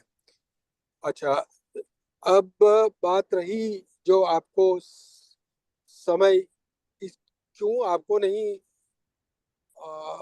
एग्जाम देने दिया कंप्यूटर में, ये पता नहीं। ये अगर आप किसी के संज्ञान में लाते तो शायद चीफ कमिश्नर या किसके, तो वो चीज हो सकती थी, मुझे ऐसा लगता है। दूसरा, ऑर्गेनाइजेशन नहीं चाहते क्योंकि उनको ये करना पड़ेगा, ये ऑप्शन तो उसमें नहीं है। अगर लो, जैसे दानिश जी बता रहे हैं कि आप अगर तैयार हैं तो फिर लोग भी सपोर्ट करना शुरू करेंगे। एंड गवर्नमेंट की ऑर्गेनाइजेशन तो मना कर ही नहीं पाएंगी, वो तो अगेंस्ट लॉ हो जाएगा, है ना, चाहे आप सुप्रीम कोर्ट जाए कि चीफ कमिश्नर जाए। ये मेरे ख्याल से लोगों को आगे आना पड़ेगा। No, I want to appear in this. जैसे शुरू में बोला, आप उसको बोलिए, I want to appear, I want to take the examination on computer, at the same time be ready with the scribe.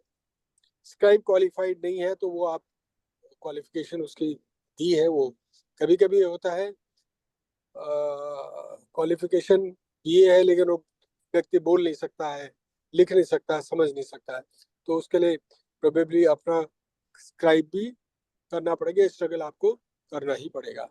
SCPD CCPD का जहाँ तक सवाल है, कभी कभी जो एडिशनल चार्ज वाले जो SCPD या CCPD है वो भी काफ़ी इफेक्टिव होते हैं। इनफैक्ट कुछ कुछ मोर इफेक्टिव भी होते हैं और मोर प्रोएक्टिव भी होते हैं। जैसे अभी आप चीफ कमिश्नर राजेश अग्रवाल जी को देख लीजिए, मैं उनकी कोई तारीफ नहीं कर रहा हूँ, लेकिन ये मेरा अपना ऑब्जर्वेशन है कि आई थिंक अगर रेगुलर चीफ कमिश्नर कोई भी इतना काम करे तो काफ़ी ये होता है। और सपोर्ट्स SCPD होने चाहिए हर स्टेट में। इंडिपेंडेंट हो तो बहुत ही अच्छा है, और सबसे इम्पोर्टेंट बात है नॉलेजेबल व्यक्ति हो, कॉम्पिटेंट व्यक्ति हो। अगर कॉम्पिटेंट व्यक्ति अपना आधा समय 1/4 समय भी देगा, 2 घंटे 4 घंटे भी दिन भर में एक दिन का दे देगा, हफ्ते में दे देगा, काफी हो जाता है, उससे ही काफी काम बन जाएगा। तो उसके लिए भी हम लोगों को स्ट्रगल करना पड़ेगा, जैसे पूरा आवाज उठानी पड़ेगी। और definitely disability is not a priority area, neglected area है। कॉम्पिटेंट ऑफिसर्स खुद भी नहीं आना चाहते हैं और उनको लगाना भी नहीं चाहते लोग, ये भी होता है। तो इसके लिए बेटे कुछ जो प्राइमरी स्टेक होल्डर्स हैं उनको आगे आना पड़ेगा, कुछ अपना इनिशिएटिव लेना पड़ेगा। जैसे मैंने बताया, दानिश जैसे लोग हैं, मेरे प्रशांत जैसे लोग हैं, और बड़े बड़े दफ्तर हमारे वहाँ अश्विनी अग्रवाल है, AGM रिटायर हुए बैंक से, कितने IAS ऑफिसर्स हैं, और बहुत सारे बिजनेस करते हैं। आप IWay के जॉर्ज अब्राहम को देखिए, इतना बड़ा अवेयरनेस फैलाते हैं। तो कुछ परिस्थिति सबकी एक ही थी। प्रशांत को अगर शायद कुछ साल पहले नैब में आने को मिलता तो शायद वो बहुत पहले पहुंच जाए, लेकिन उन्हें वो मेकअप कर लिया, मोर देन मेकअप कर लिया। आज मैं डिपेंडेंट, बहुत सारे साइटेड व्यक्ति डिपेंडेंट है उनके ऊपर फॉर कंप्यूटर टेक्नोलॉजी। सो ये भी एक इसका पहलू है। जितनी नॉलेज, जितनी इंफॉर्मेशन दानिश ने दी, जितने केसेस के बारे में दी, मुझे तो मालूम नहीं इतना। तो let us be positive, let us hope that tomorrow is going to be definitely better than today. आज कल मेरा डेफिनेटली मेरे लिए तो अच्छा होना ही होना है, ये मान के चलूं। और मुझे स्ट्रगल करना है, स्ट्रगल करने में भी मुझे एक शिक्षा मिलती है, मुझे मेरी कॉम्पिटेंस बढ़ती है। इन्हीं शब्दों के साथ मैं अपनी बात पूरी कर रहा हूँ। और किसी का हाथ उठा हुआ है, वो भी अगर तुरंत बता दें तो मैं वो करता, फिर शायद वैसे ही बंद हो जाएगा। Thank you, Dayal sir. In case we do lose signal with you, thank you for joining today. Yeah, it is. It's still there, probably maybe another 5 minutes. Okay, I don't know. sure. We have Rohit Kumar. हाँ रोहित बताइए। Hello मेरे लिए sir, am I सवाल है तो audible? मुझे पूछ लीजिए जल्दी से। Sir, am I audible? Yes yes. First of all good afternoon everyone. और सर, मेरा नाम रोहित कुमार है, मैं नैनीताल से बिलोंग करता हूँ। जैसे हाँ कि मैंने यहाँ पर बहुत सारी चीज़ें सुनी हैं और बताया गया है कि टेक्नोलॉजी जैसे कि आगे बढ़ रही है तो कंप्यूटर पे एग्ज़ाम होने चाहिए।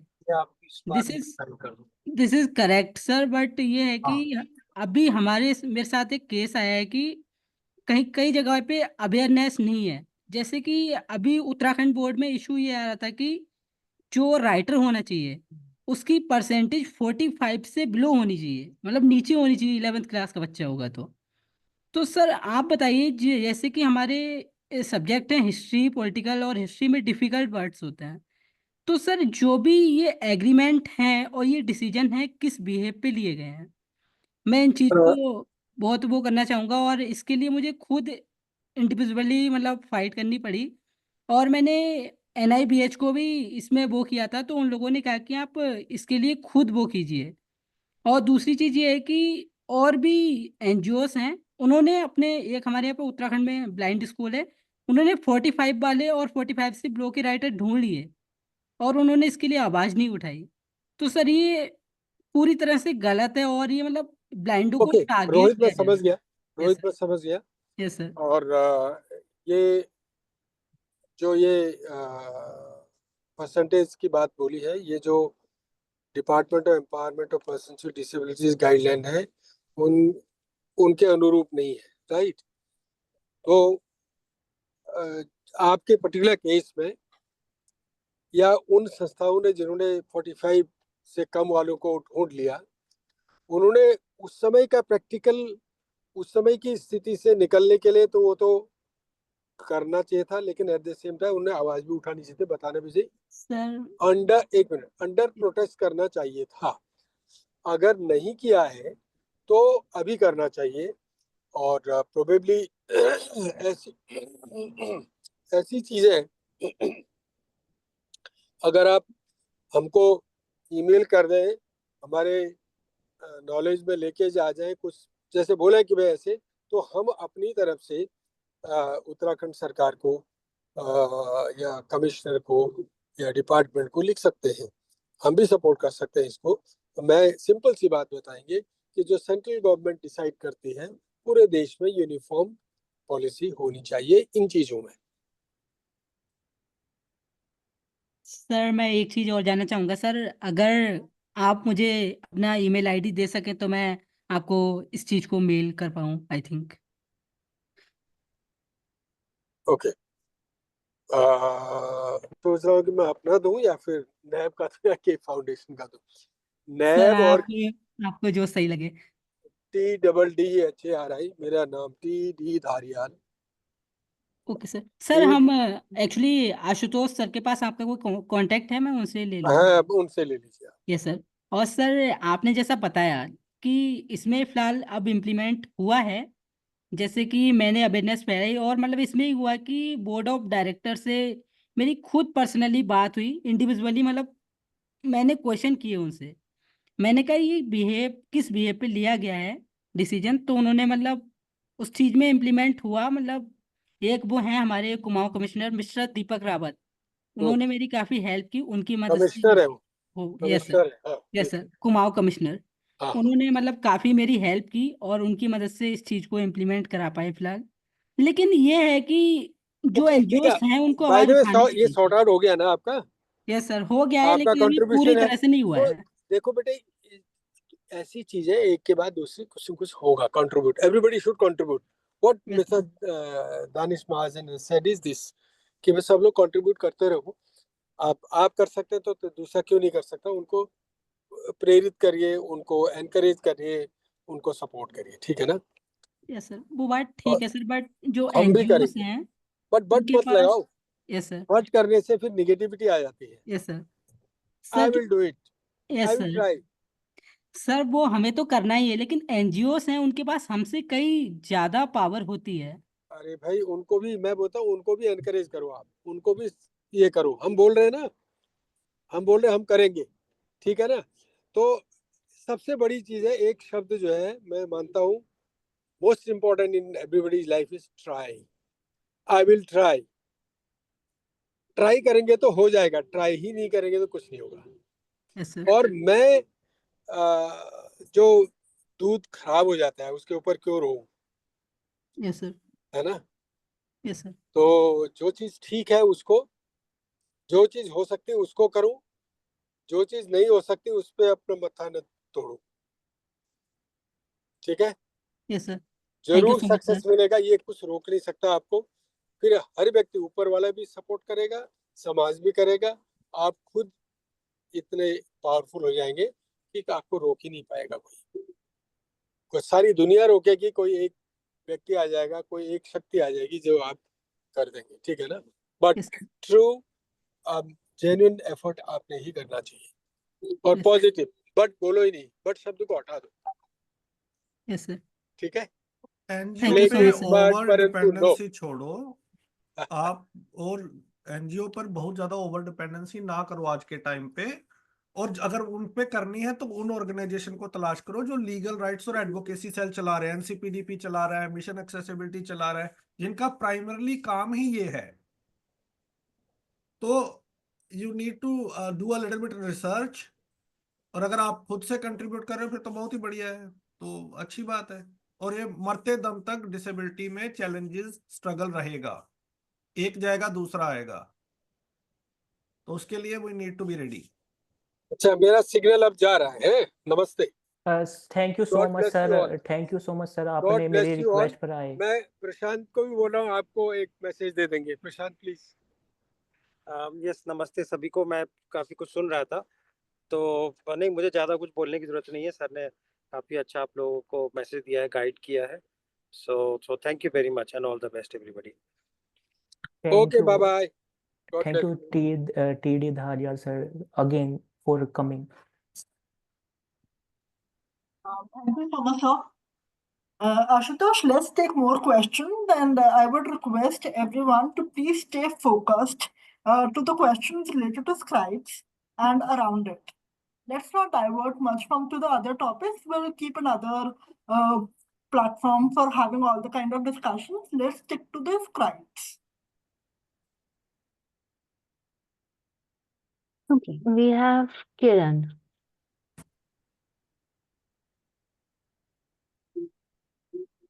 हेलो, नमस्ते everyone। आपकी आवाज आ रही है? मेरा आ रहा है ना? हम्म, मेरा क्वेश्चन दो थे। एक, जब मैंने मैसेज सर्कुलेट कर रहा था जो इस वेबिनार के रिगार्डिंग लिंक्स वगैरह थे, है ना, उस मैसेज जब सर्कुलेट किया मैंने, एक ग्रुप से मुझे एक पर्सन ने पर्सनल मैसेज किया था, उनका सवाल रख रहा हूँ। और जो मैंने लास्ट वेबिनार में डिस्कस किया गया था, जो ऑप्शन का, अगर वो नहीं है तो हम क्या इनको पूछ सकते हैं कि हम कंप्यूटर बेस्ड एग्जाम लिख सकते हैं? वो क्वेश्चन था। मैं फर्स्ट क्वेश्चन रख देता हूँ। फर्स्ट क्वेश्चन ये था उनका, उन्होंने पहले कॉन्टेक्स्ट बताया कि पहले तो उन्होंने लेट ब्लाइंड थे और 32 ईयर ओल्ड थे। उनका कहना ये था अगर कंप्यूटर बेस्ड एग्जाम वगैरह वगैरह हुआ तो हम तो अभी भाई लेट ब्लाइंड हो गए हैं, हम इंग्लिश कंप्यूटर कैसे सीखें? मैंने उनको ये जवाब दिया था, भाई उनको सीखना इतना डिफिकल्ट नहीं होगा। मैक्सिमम 3 मंथ चाहिए होंगे इंग्लिश में थोड़ा प्रोफिशिएंसी हासिल करने के लिए। और जो computer based exams, specially competitive exams है, उनमें कुछ भी एक्स्ट्रा नॉलेज की जरूरत नहीं है, सिर्फ रेडियो बटन्स और जो फॉर्म फिल्स है उनको हैंडल करना है तो बस। ये आंसर दिया था उनको। और क्या आंसर दे सकते थे हम? आई थिंक मेरा क्वेश्चन क्लियर है, I am not wrong. Am I audible? मैं आशुतोष करवाल ये से। ये सर आप ऑडिबल हो? ये सर सिंपल सी बात है, उनको आपको यही कहना है कि अगर आप कंप्यूटर नहीं सीखोगे, अगर एग्जाम्स के लिए प्रिपेयर्ड नहीं है, तो फिर काम कैसे करोगे? जो जो आपको आजकल 90% जो जॉब्स है वो कंप्यूटर बेस्ड है, तो अगर आप सही एग्जाम नहीं दोगे तो फिर आगे काम कैसे करोगे? जब सही काम ही नहीं करोगे, it means you are not competent for that job, then what is the point of that job? तो सीखना ही पड़ेगा। और रेडियो बटन की बात नहीं है, लेट ब्लाइंड हो जाओ, वो थोड़ा स्किल तो इम्प्रूव करनी पड़ेगी, उसमें कोई कंप्रोमाइज चलेगा नहीं। वो you need to give some time. और वो हम तो देखते हैं अपनी कम्युनिटी में भी 60-60 साल के लोग कंप्यूटर सीखते हैं, 50-50 साल के सीखते हैं, तो it can not be any excuse. तो सिंपल सी बात है, वो काम कैसे करेंगे, फिर जॉब कैसे करेंगे? अग्री। सेकंड क्वेश्चन था, हो पाया हमारे बल।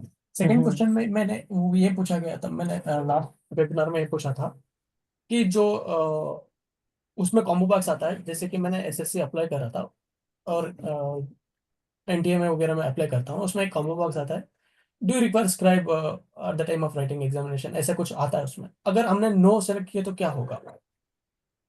तो स्क्राइब नहीं मिलेगा। तो अब हम कैसे एग्जाम लिखना होगा? क्या मैं ये थोड़ा लोग? क्लैरिफाई कर देता हूँ। क्वेश्चन ये पूछना चाह रहा है कि कंप्यूटर पे मुझे एग्ज़ाम देना है, मैंने स्क्राइब को सिलेक्ट नहीं किया क्योंकि मुझे कंप्यूटर पे ही एग्ज़ाम देना है, पर ऑप्शन ही नहीं है, तो इसका मैं क्या करूँ? तो यू कैनॉट डू एनीथिंग ना, जब ऑप्शन नहीं है आपको। पहले ही मैंने जैसे शुरू में बताया कि आपको पहले उस ऑर्गेनाइजेशन के बारे में समझना पड़ेगा। You cannot put your life at risk.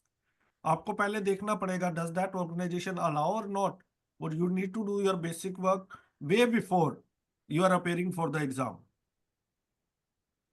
आपको एक चीज समझो कि जो धारियल सर ने कहा कि जो रेमेडीज अवेलेबल हैं with in that he fight कर सकते हो आप। हाँ सर, गॉट इट।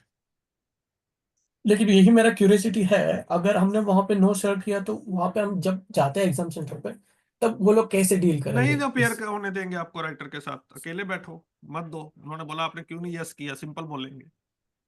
अच्छा। ये हो चुका है, कई बार हो चुका है, नहीं बैठने देंगे। Okay sir, thank you, got it. किसी और का कोई क्वेश्चन है? अनास,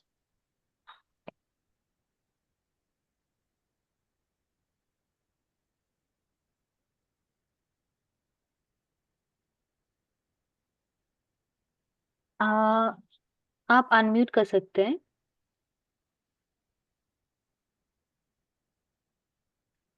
हाँ, good afternoon to all of you. Sir मेरा क्वेश्चन है कि जब विजुअली इम्पेयर्ड या कोई भी डिसेबल्ड पर्सन अचीवमेंट करता है तो उसको मीडिया सेलिब्रेट करता है, लेकिन हमारे राइट्स की बात क्यों नहीं करता? अब ये तो मीडिया ही बता सकता है क्यों नहीं करता, हम तो करते हैं। सेंसिटिव नहीं है, यही कह सकते हैं कि मीडिया सेंसिटिव नहीं है। ये एक विडंबना है और अनफॉर्चुनेट पार्ट है कि सिर्फ जहाँ तो दो ही तरह की घटनाएं दिखाई जाती हैं मीडिया में, जहाँ तो जो ट्रेजिक हो बहुत ज्यादा, और अ, या फिर वो ही इंस्पिरेशनल हो, तो राइट बेस्ड बात नहीं करते हैं। शायद हम भी उन तक नहीं पहुंच रहे, और वो तो इनसेंसिटिव है ही है। लेकिन रेडियो डान पे तो हम उठाते हैं, और लीगल राइट्स पे एक पर्टिकुलर सीरीज कर रहे हैं, तो आप सब्सक्राइब करो और सुनो ज्यादा से ज्यादा।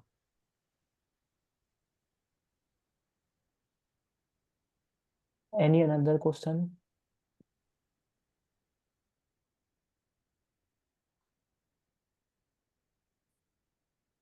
किसी और का कोई क्वेश्चन है? मैम कोई क्वेश्चन शो कर रहा है, मतलब ऐसा कोई किसी ने सम्यक, हाँ, सम्यक आप अपने आप सॉरी, को म्यूट कर लीजिए और अपना सवाल कीजिए।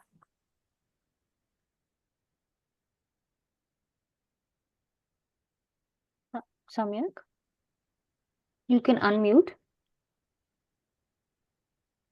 Yeah. Hello, am I audible? Yes. Yes. Good evening, good morning everyone. Actually मैं स्क्राइब के मामले में बिल्कुल इस चीज़ से एग्री करता हूँ, कंप्यूटर बेस्ड एग्जाम होना चाहिए। तो thanks for raising this issue. Actually मेरा क्वेश्चन का आंसर ऑलरेडी दिया जा चुका है। मेरा भी सेम क्वेश्चन था कि जो लोग लेट डिसेबिलिटी फेस करते हैं, जो लोग लेट ब्लाइंडनेस को फेस करते हैं, तो उनकी लाइफ एकदम से टर्न अराउंड कर जाती है 360 डिग्री पे। एक तो उन्हें मेंटली उस इशू को फेस करना है, फिजिकली भी डील करना है कि एक ब्लाइंड पर्सन किस तरह से अपनी जिंदगी जीता है, उन्हें वो भी डील करना है। प्लस उनकी एज भी ऐसी होती है कि उन्हें जॉब्स, एग्जाम्स, ये सब भी प्रिपेयर करने होते हैं, तो उनके लिए बहुत एकदम बहुत ज़्यादा डिफिकल्ट सिचुएशन उनके लिए बन जाती है। मेंटली फिजिकली उन्हें बहुत सपोर्ट की ज़रूरत होती है। तो मेरा भी सेम ही क्वेश्चन था, but I think Danish sir ने आंसर दे नहीं दिया है कि देखो, ये आपकी बात एग्री है, मतलब बहुत इंपॉर्टेंट है जो आप लोग कह रहे हो, और ये सही है। लेट किसी भी डिसेबल्ड के लिए चैलेंजेस बहुत ज्यादा होते हैं। अब उनकी प्रॉब्लम, उसमें भी दो तरह के लोग होते हैं। एक होते हैं जो अर्ली एक्सेप्ट कर लेते हैं, हाँ हमारी प्रॉब्लम है। एक होते हैं जो तो एक्सेप्ट ही नहीं कर पाते। तो हम्म अब ये भी देखना पड़ेगा वो किस एज में डिसेबल्ड हो रहे हैं। तो हम्म इमीडिएटली अब देखो, ये तो उनकी फैमिली की सपोर्ट और उनकी मेंटल जो सिचुएशन है वो कितने स्टेबल है, कितने हार्ड है, मतलब स्ट्रेंथ है उनके मानसिक तौर पे कितने वो अपने आप को एक्सेप्ट कर पा रहे हैं। उसके तुरंत बाद पहले तो जो बहुत दूर की बात आती है, उनको रिहेबिलिटेशन प्रोग्राम तुरंतली इंस्टेंटली ज्वाइन करना चाहिए। नैब भी करवा रही है, एआईसी भी करवा रही है, अनेबल इंडिया भी करा रही है।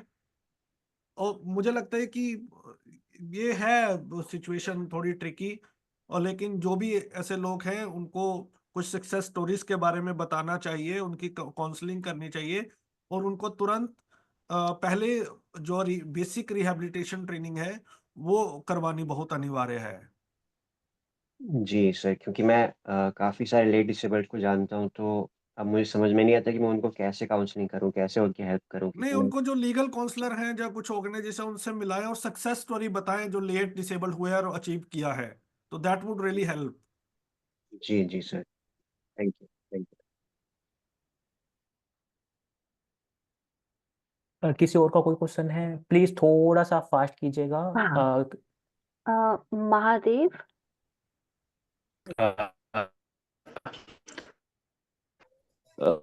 यू टॉकिंग साहब, मेरा थोड़ा अलग क्वेश्चन है, अलग यानी अभी गोवा में actually I am Mahadev, I am from Goa.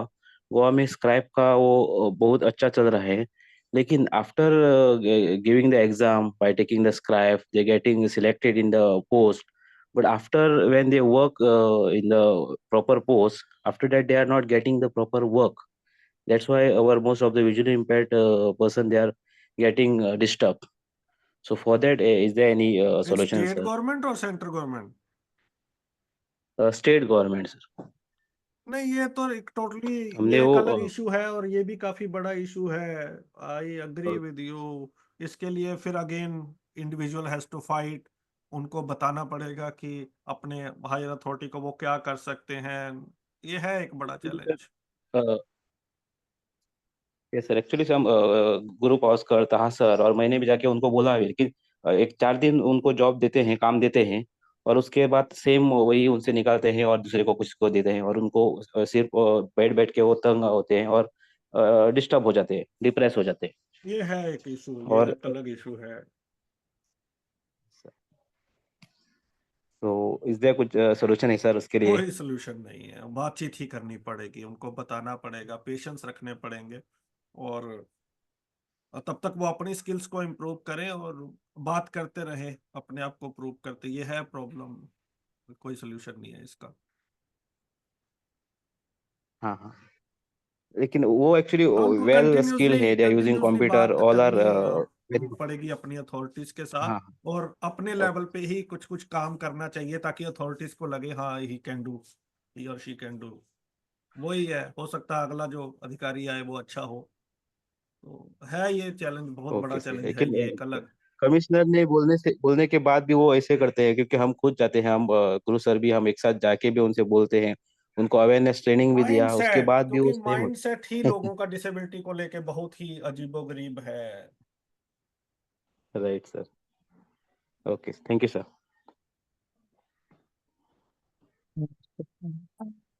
Raju.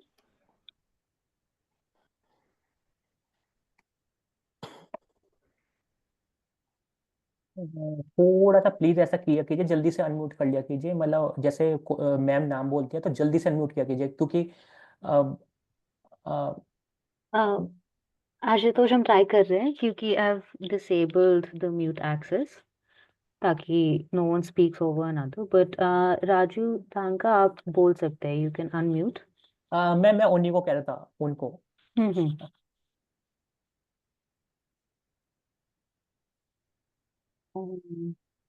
तब तक does anyone else have any question? Medhavi, in the comment section, Shweta is asking something. Shweta, आप अपना सवाल पूछ सकते हैं?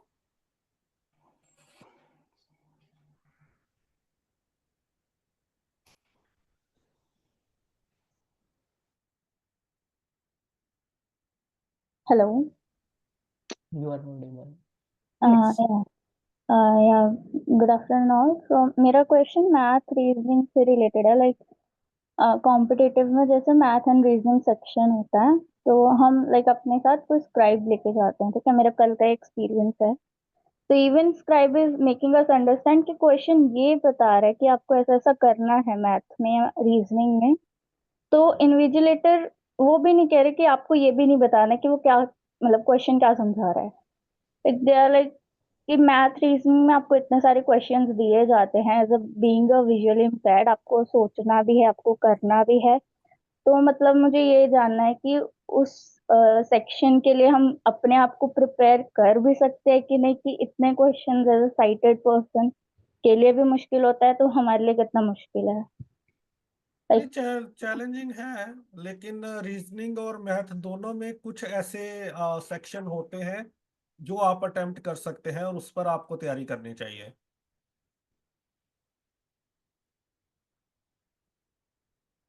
जैसे रीजनिंग में सीटिंग अरेंजमेंट को आप कर सकते हो, या ब्लड रिलेशन रिलेटेड क्वेश्चंस को आप कर यस। सकते हो। तो मैथ में भी कुछ ऐसे सेक्शंस होते हैं जिसको आप कर सकते हो, तो उस पे अपनी एनर्जी लगानी चाहिए जिस पे आप कर सकते हैं। आई एग्री सर, लाइक अभी के लिए कट ऑफ्स भी कितनी हाई जाती हैं, तो I am sure in future फिर कट ऑफ भी उसके हाँ, अगर अकॉर्डिंग भी कंप्यूटर बेस्ड जाएगी। हो जाएगा तो कट ऑफ कम हो जाएगी ऑटोमेटिकली। हाँ, तो आई एग्री फॉर दैट कि उस सेक्शन के लिए हम अपने आप को स्ट्रॉन्ग कर लें एंड उस पे ना ध्यान दें जो हम नहीं कर पा रहे हैं अभी के लिए। बिल्कुल। Thank you sir. सर मेरा एक क्वेश्चन है, ये थोड़ा सा वैसे घूम रहा है, लाइक जैसे कुछ करना चाह रहे कंप्यूटर पे, बहुत सारे नहीं करना चाह रहे। ये बहुत ज़्यादा मिक्सिंग हो रहा है, लाइक ज्यादातर वो जो नहीं करना चाहते, हाँ। हाँ, तो जो करना चाह रहे हैं वो कहते हैं वो ड्यू टू जो नहीं, जो कंप्यूटर पे नहीं कर रहे हैं, क्योंकि वहाँ पे स्क्राइब प्लस कैंडिडेट दोनों का दिमाग लग रहा है। कंप्यूटर वाला जो करना चाह रहा है वो, आप समझ पा रहे होंगे आई थिंक मैं क्या कहना चाह रहा हूँ, कि फिर वो करेगा ही नहीं कंप्यूटर पे जल्दी से। एक तो वो कहते हैं पहले सिस्टम से लड़ाई करना, दूसरा फिर क्या कहते हैं उसकी जो कैंडिडेट प्लस स्क्राइब है उसका हाई कट ऑफ जाना। नहीं, उसमें उसको रिस्क भी तो है ना, वो बार भी तो हो रहे हैं ना। अभी कितने आईबीपीएस ने 1000 से ज्यादा लोगों को डिबार किया है। ये अच्छा है। तो मेरे को कंक्लूडिंग मार्क ये है, क्वेश्चन सारे सेम है, मैं दो तीन बातें जो कंक्लूडिंग करना चाहता हूँ और फिर आपसे अलविदा लेना चाहता हूँ। मैं यही कहना चाहता हूँ कि इसमें सुप्रीम कोर्ट में अभी भी एक केस चल रहा है, यूपीएससी से रिलेटेड, एक किसी ने डाला है हाँ जी। कि हमें खुद एग्जाम देना है। तो स्क्राइब की अब एक नई प्रॉब्लम ये भी आई कि वो कह रहे हैं कि 4 महीने पहले बताओ स्क्राइब, ये एक अलग से दिक्कत है। तो पहले मुझे लगता है कि आपको गवर्नमेंट डिपार्टमेंट से ये कंफर्म करना चाहिए कि आज के टाइम पे कौन सी गाइडलाइंस एप्लीकेबल हैं। क्या 13 और 18 दोनों एप्लीकेबल हैं गवर्नमेंट के लेवल पे, या सिर्फ 18-19 वाली एप्लीकेबल है? पहला ये हुआ, और सबके पास वो कॉपी होनी चाहिए। जैसे किसी ने कहा कि उत्तराखंड में 40% वाला, वो तो गाइडलाइन के खिलाफ है, तो वो तुरंत सीसीपीडी के साथ टेकअप करना चाहिए। दूसरा, आपको जब मिनिस्ट्री से जवाब आता है तो आप लोग, Ashutosh, you should seek a meeting from the secretary और अपने ग्रीवेंसेस, अपने कंसर्न्स उनको बताने चाहिए, क्योंकि जो आपके पास होगा उसी के ऊपर ही आप लड़ सकते हो बार बार। तीसरा, आप राहुल बजाज साहब से भी कंसल्ट करिए, उनके ऑलरेडी ऑनगोइंग केसेस हैं जो आपका पॉइंट्स हैं। डोंट गेट फ्रस्ट्रेटेड और demoralised, focus on what you have and what you want, तो सॉल्यूशंस आएगा। स्क्राइब के साथ बहुत बार ऐसा नहीं है कि उनके ही ज्यादा आएंगे, कई बार एसएससी में तो बहुत ही खराब स्क्राइब प्रोवाइड करवा रहे हैं वो लोग। तो यही है, मिनिस्ट्री के साथ कंसल्ट करो, और जहां भी उस गाइडलाइंस के खिलाफ कुछ होता है तो अरेज करो इंपॉर्टेंट इश्यूज, अपने सुझाव भेजो मंत्रालय को, ज्यादा से ज्यादा अलग अलग लोग ईमेल करो ताकि आपकी बात को सुना जाए, उन पर प्रेशर आए। यही आज के टाइम पे वाइबल है। Agree sir. ठीक है जी। Yes sir, really really really thank you so much sir कि आप एक रिक्वेस्ट पे आ गए और आपने और काफ़ी गाइड भी किया। मैंने थोड़ा सा कंस्ट्रक्टिव क्रिटिज्म कर रहा था मैं एनजीओ का, वो नहीं, you should do that. Everybody should do that. कोई इशू नहीं. जी, thank you so much sir. Thank you, Danish. Danish, sir.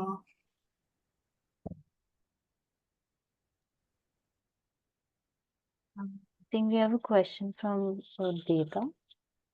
हाँ जी, पूछिए.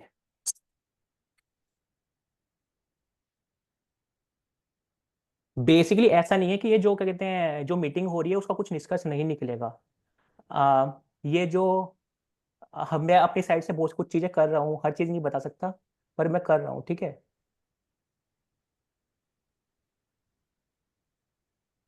Data. Yeah, hello everyone. First of all, hi. yeah, I'm Udita Kapoor और अभी एक किसी आई थिंक श्वेता नाम था उनका, उन्होंने बोला था मैथ्स रीजनिंग के रिलेटेड. मैं थोड़ा सा बस एक छोटी सी लाइन बोलना चाह रही हूँ. एज सी शेड की जब राइटर आपको वो लैंग्वेज डिस्क्राइब कर रहा है तो इन्विजिलेटर ने आपको बोला कि ये इसमें इंक्लूड नहीं है. सो एक तरह से वो अपने एंड पे ठीक भी हैं क्योंकि लैंग्वेज को डिस्क्राइब करना भी आपका सॉल्यूशन का एक पार्ट हो जाता है. उसके लिए बस आपको थोड़ा हर एक टाइप के क्वेश्चन से पहले से प्रैक्टिस और डील करना आना चाहिए. और दानिश सर ने जैसे बोला बहुत सारे क्वेश्चन हम कर सकते हैं वीआई और कुछ हमारे लिए डिफिकल्ट भी होते हैं. बट हाँ, डिफिकल्ट होते हैं but with some mock test with your writer you can improve those things as well. थोड़ा सा आपको अपने राइटर्स के साथ एग्जाम से पहले किसी तरह से अगर आपको चांस मिल जाए एक दो मॉक टेस्ट करने का तो आप अपने राइटर को इजीली कम्युनिकेट कर सकते हो एग्जाम सेंटर पे भी कि इस तरह से इस क्वेश्चन को रीड करना है क्योंकि हर एक क्वेश्चन को रीड करने की भी एक अलग टेक्निक होती है which can save your time and which will help you to solve that easily in seconds. ये सब चीजें होती है. और एक स्टूडेंट और मैथ्स रीजनिंग के बारे में पूछ रहे. सो मैं बताना चाहूंगी बहुत सारी एनजीओज ऑलरेडी कर रही हैं मैथ्स रीजनिंग के क्लासेस के लिए भी. सो थोड़ा सा बस इंफॉर्मेशन स्प्रेड आउट होनी चाहिए. That's the thing. Agree ma'am. Good afternoon ma'am. मुझे पता लग गया उदिता मैम हो आप. और मैम का एक मुझे थैंक यू बोलना पड़ेगा. मैम ने बहुत पॉजिटिव रिस्पांस दिया था. मैंने उनको रिक्वेस्ट करी थी कि आप मैसेज सर्कुलेट कीजिएगा. उन्होंने एक बार में ही बहुत पॉजिटिव रिस्पांस दिया. ये एक बहुत कमेंडेबल चीज़ है क्योंकि मैंने और ऑर्गेनाइजेशन को भी बोला था पर और ऑर्गेनाइजेशन से ऐसा मुझे इतना एक्सपीरियंस पॉजिटिव नहीं था सच बताऊं तो.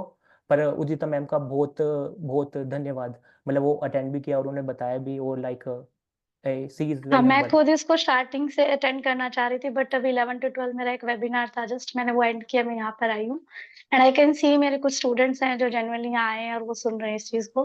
सो आई एम हैप्पी कि everybody is curious and want to know about their rights. So that is a good thing. Yeah thank you ma'am. Thank you so much, Udita.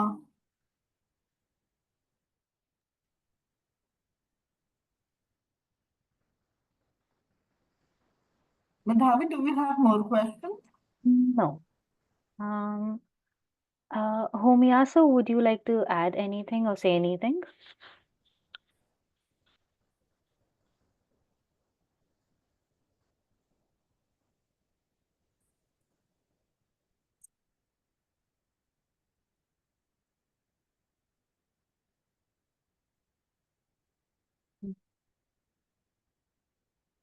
Okay. Ashutosh, we don't have any more questions. Anything else you would like to say or any other member would like to ask any questions? मुझे एक बहुत बड़ा धन्यवाद करना है Ashoka university का कि like उन्होंने इस तरह की ओपन कन्वर्सेशन का प्लेटफॉर्म बंद नहीं किया. उन्होंने किसी को चुप नहीं करवाया. ये एक बहुत कमेंडेबल चीज़ है और ये बहुत ही रेयर, मैं तो बोलूँगा सेल्डम होता है. सेल्डम से भी सेल्डम. बहुत ही बड़ी बात है कि इस तरह का ओपन डिस्कशन हो पा रहा है किसी प्लेटफॉर्म पर. Thank you, Ashutosh. Because of you, सब आज join भी कर सकते हैं. You also spread the message really well. We're happy to help you facilitate this webinar. And yeah, thank you for the participants for joining today. We hopefully look forward to seeing you another time, have more discussions, answer more questions. Feel free to reach out to us. Amar Jyoti, yes.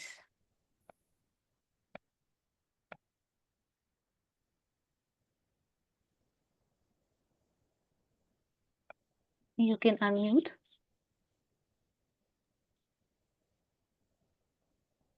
Hello, good afternoon all. Am I audible? Yes, you are audible. Yeah, this is Amar Jyoti from West Bengal. जी बहुत अच्छा लगा इस तरह का webinar arrange करने के लिए, thank you to all. और मेरा एक क्वेश्चन था कि जैसे अभी स्क्राइब इशू है तो इसके रिगार्डिंग डिसेबिलिटी में जो अंतर रहते हैं, काफी लोगों का ऐसा होता है कि 40% एकदम बेंचमार्क डिसेबिलिटी है और किसी का टोटली 100% है। एंड मैथ एंड रीजनिंग में जो compete करने में ये शायद अंतर काफी रहेगा, क्योंकि परफॉर्मेंस के बेसिस पे मैं बात कर रहा हूँ, क्योंकि टाइम टेकिंग हो सकता है जिनका डिसेबिलिटी लेस है वो कम टाइम ले, और जिनका कंप्लीटली टोटली ब्लाइंड है उनका थोड़ा ज़्यादा टाइम लगे। तो ये जो कंपटीशन रहेगा ये फेयर लेवल प्लेइंग फील्ड होगा क्या? ये मेरा क्वेश्चन। ये आपका क्वेश्चन बहुत अच्छा है, जेन्युइन कंसर्न है। जितना मुझे पता है, जैसे अगर कोई पर्सन विद लो विजन है और एक पर्सन विद विजुअल इम्पेयरमेंट है तो उनकी सीटें अलग अलग अलॉट होती है। हो सकता है मैं इस बारे में गलत हूँ, पर एक बार रीचेक कर लीजिएगा।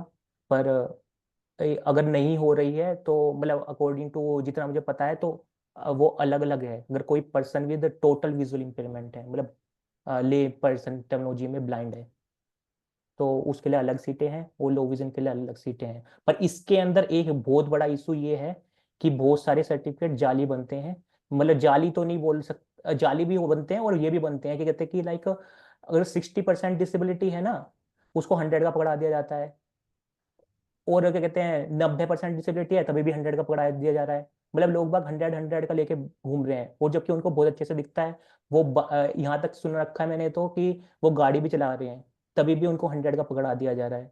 तो ये एग्जैक्टली जी, ये बहुत बड़ा जेन्युइन कंसर्न है कि लाइक ये जो अपना सर्टिफिकेट है वो प्रॉपर बनना चाहिए। इसके अंदर गवर्नमेंट की जो हॉस्पिटल्स हैं उसके अंदर पूरी तरह से वो होना चाहिए, ढंग से इम्प्लीमेंटेशन होना चाहिए। क्योंकि आप तो उसके साथ नाइंसाफी कर रहे हो जो टोटल विजुअल इम्पेयरमेंट है। अगर उसको भी, अगर किसी लो विजन को भी टोटल विजुअल इम्पेयरमेंट का सर्टिफिकेट पकड़ा रहे हैं 100% का, और ये जेन्युइन कंसर्न है। कोई मतलब मैं इसको दबाऊंगा नहीं, मतलब मैं तो ऑनेस्टी के साथ हूँ। क्या कहते हैं जो सच है वो सच है, झूठ है झूठ है। मैं ना किसी इंडिविजुअल की वकालत करता हूँ ना किसी ऑर्गेनाइजेशन की वकालत करता हूँ। बात मेरी सिंपल है कि ठीक होनी चाहिए चीजें। एग्जैक्टली। और मेरा एक सेकंड क्वेश्चन था आशुतोष सर, कि जैसे आप ये मुद्दे उठाए भी थे शुरू में, कि जैसे हमारे यूजुअली जो ब्लाइंड स्कूल है यहाँ पर, एक्चुअली मैं खुद लेट ब्लाइंड हूँ, तो मैं एमए तक एकदम देख के ही सब कुछ किया था। तो ये चीज़ मैं जाके एआईसीबी से मैं कोर्स जब किया था उसी टाइम देखा कि 5वीं 8वीं तक बच्चे मैथ करके आए हैं, और फिर जाके वो सीजीएल या इस तरह लेवल का जो एग्जाम में compete कर पाना नेक्स्ट टू इम्पॉसिबल होता है। तो जब ये फेयर प्लेइंग फील्ड की, हाँ, जब बात आते हैं कि कंप्यूटर में जाके एक ऑनलाइन एग्जाम क्रैक करना, उसके लिए ये मतलब एक एकदम स्कूल लेवल से शायद ये कंप्यूटर टेस्ट शुरू होना चाहिए, ताकि मतलब इस चीज को लेके थोड़ा सा डिस्कशन होना चाहिए।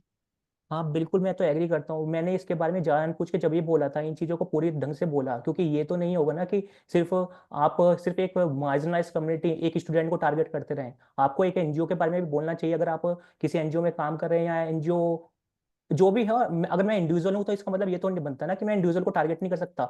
तो ये क्या मतलब होगा कि आप एनजीओ में काम कर रहे हो तो एनजीओ को टारगेट नहीं कर सकते। और टारगेट की बात भी नहीं है, कंस्ट्रक्टिव क्रिटिसिज्म की बात है। ये तो बिल्कुल नहीं सहाया जाएगा कि आप सिर्फ एक, वो पहले से मार्जिनलाइज है। आप तो एनजीओ के अंदर काम कर रहे हैं, आपकी सैलरी आ रही है। वो तो एक स्टूडेंट है, उसको जॉब चाहिए, वो पैसा कमाना चाहता है। अब वो पहले वो एडवोकेसी करना बैठेगा, वो क्या करेगा? वो पढ़े, एडवोकेसी करे, क्या क्या एससीपीडी में जाए, सीसीपीडी में जाए, क्या क्या करे वो। और ऊपर से दोबारा वहीं पे आप स्पेशल स्कूल के बारे में बोल लीजिए, इंक्लूसिव एजुकेशन के बारे में बोल लीजिए ना कि वहां पे क्या दिक्कत है।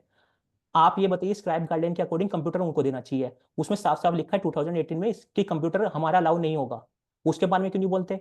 उसके बारे में क्यों नहीं बोलते? क्या कहते हैं कि एबेकस और क्या कहते हैं टेलीफ्रेम अलाउ नहीं करते। अबेकस टेलीफ्रेम का लिखा हुआ है स्क्राइब गाइडलाइन में। उसका क्यों नहीं बोलते हो? उसका क्यों नहीं बोलते हो? क्या कहते हैं कि वहाँ पे पढ़ाई नहीं होती ढंग से स्पेशल स्कूल के अंदर। इंक्लूसिव एजुकेशन के अंदर भी बस बच्चे को बैठा दिया जा रहा है और उसको पढ़ाया नहीं जा रहा ढंग से। एक साइड तो नहीं चलने का ना, दोनों साइड को लेते आते चलता भी, पर आप एक को ही मारे जा रहे हो बार बार।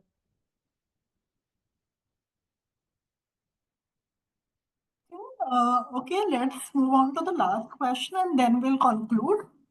Samyak, आप कुछ पूछना चाहते हैं?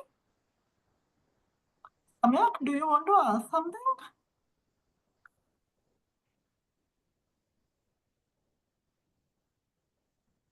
Samyak? Hello hello. हाँ जी। हाँ ओके एक्चुअली मेरे सजेशंस हैं कि एक तो ये कि आशुतोष सर ने जो कहा कि एनजीओज में मैथ्स और साइंस पढ़ने को एक टाइम के बाद डिस्करेज किया जाता है, मैं इस चीज़ से एग्री करता हूँ क्योंकि मैं खुद एक स्पेशल स्कूल से पढ़ा हुआ हूँ। एंड 9th के बाद मुझे खुद को डिस्करेज किया जाता है कि तुम मैथ्स क्यों ले रहे हो, तुम आईटी ले लो। बट मैंने किसी तरह से मैथ्स को फाइट करके लिया मैंने, and I scored well in my 10th।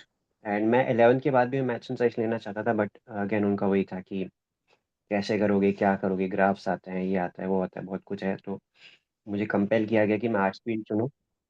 और दूसरा मेरा ये है कि उदिता मैम यहाँ पे है, तो मैं आशुतोष सर से चाहूँगा कि उदिता मैम के साथ भी एक वेबिनार हो, क्योंकि वो मैथ्स एंड रीजनिंग में एकदम एक्सपर्ट हैं और शी नोज वेरी वेल कि वीआईएस को किस तरह से मैथ्स एंड रीजनिंग में ट्रेन करना चाहिए, क्योंकि मैं उनका स्टूडेंट रह चुका हूँ। तो उनकी गाइडेंस को लेके मैंने और बहुत सारे स्टूडेंट्स एग्जाम्स क्रैक भी किए और दिए भी, और कॉन्फिडेंट फील करते हैं कि हाँ हम भी मैथ्स रीजनिंग क्लियर कर सकते हैं। तो मैं चाहूँगा कि उदिता मैम के साथ भी एक वेबिनार रखा जाए कि विजुअल इम्पैक्ट को गाइड करें कि मैथ्स एंड रीजनिंग कैसे आप स्टार्ट कर सकते हैं। अगर आप बिल्कुल बेसिक से स्टार्ट कर रहे हैं तो कैसे करें, या ऐसे एनजीओ से आए हैं जहाँ पे आपने बिल्कुल मैथ्स पढ़ानी है तो कैसे करें। तो मुझे लगता है कि काफ़ी बेनिफिशियल होगा। यही कहना चाहता हूँ। Thank you. आपकी फीडबैक बहुत अच्छी है, मैं अपनी तरफ से तैयार हूँ। आई होप अशोका भी हमारा सपोर्ट करेगा और मैम भी, क्या नाम है, उदिता मैम भी सपोर्ट करेंगी। अब वो मतलब वो मेरी तरफ से तो ओपन है।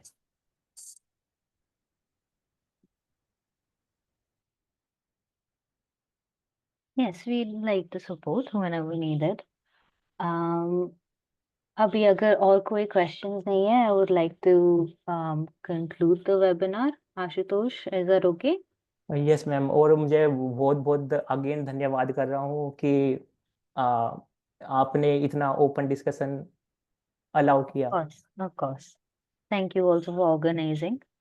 और अगर आगे भी कोई questions हो, आशुतोष अगर कोई आपके साथ reach out करे हमें भी बता सकते हैं. We can also take over from there if needed. And thank you all for joining today. And we hope to meet again in the future and have another positive round of discussion. एक minute, बस एक minute ma'am. अगर ये कहते हैं, अगर किसी को सीरियसली कुछ हेल्प चाहिए इसके regarding, even though I don't work for any NGO और एनी ऑर्गेनाइजेशन, आप मेरा नंबर नोटिस कर लीजिए 80776798 104।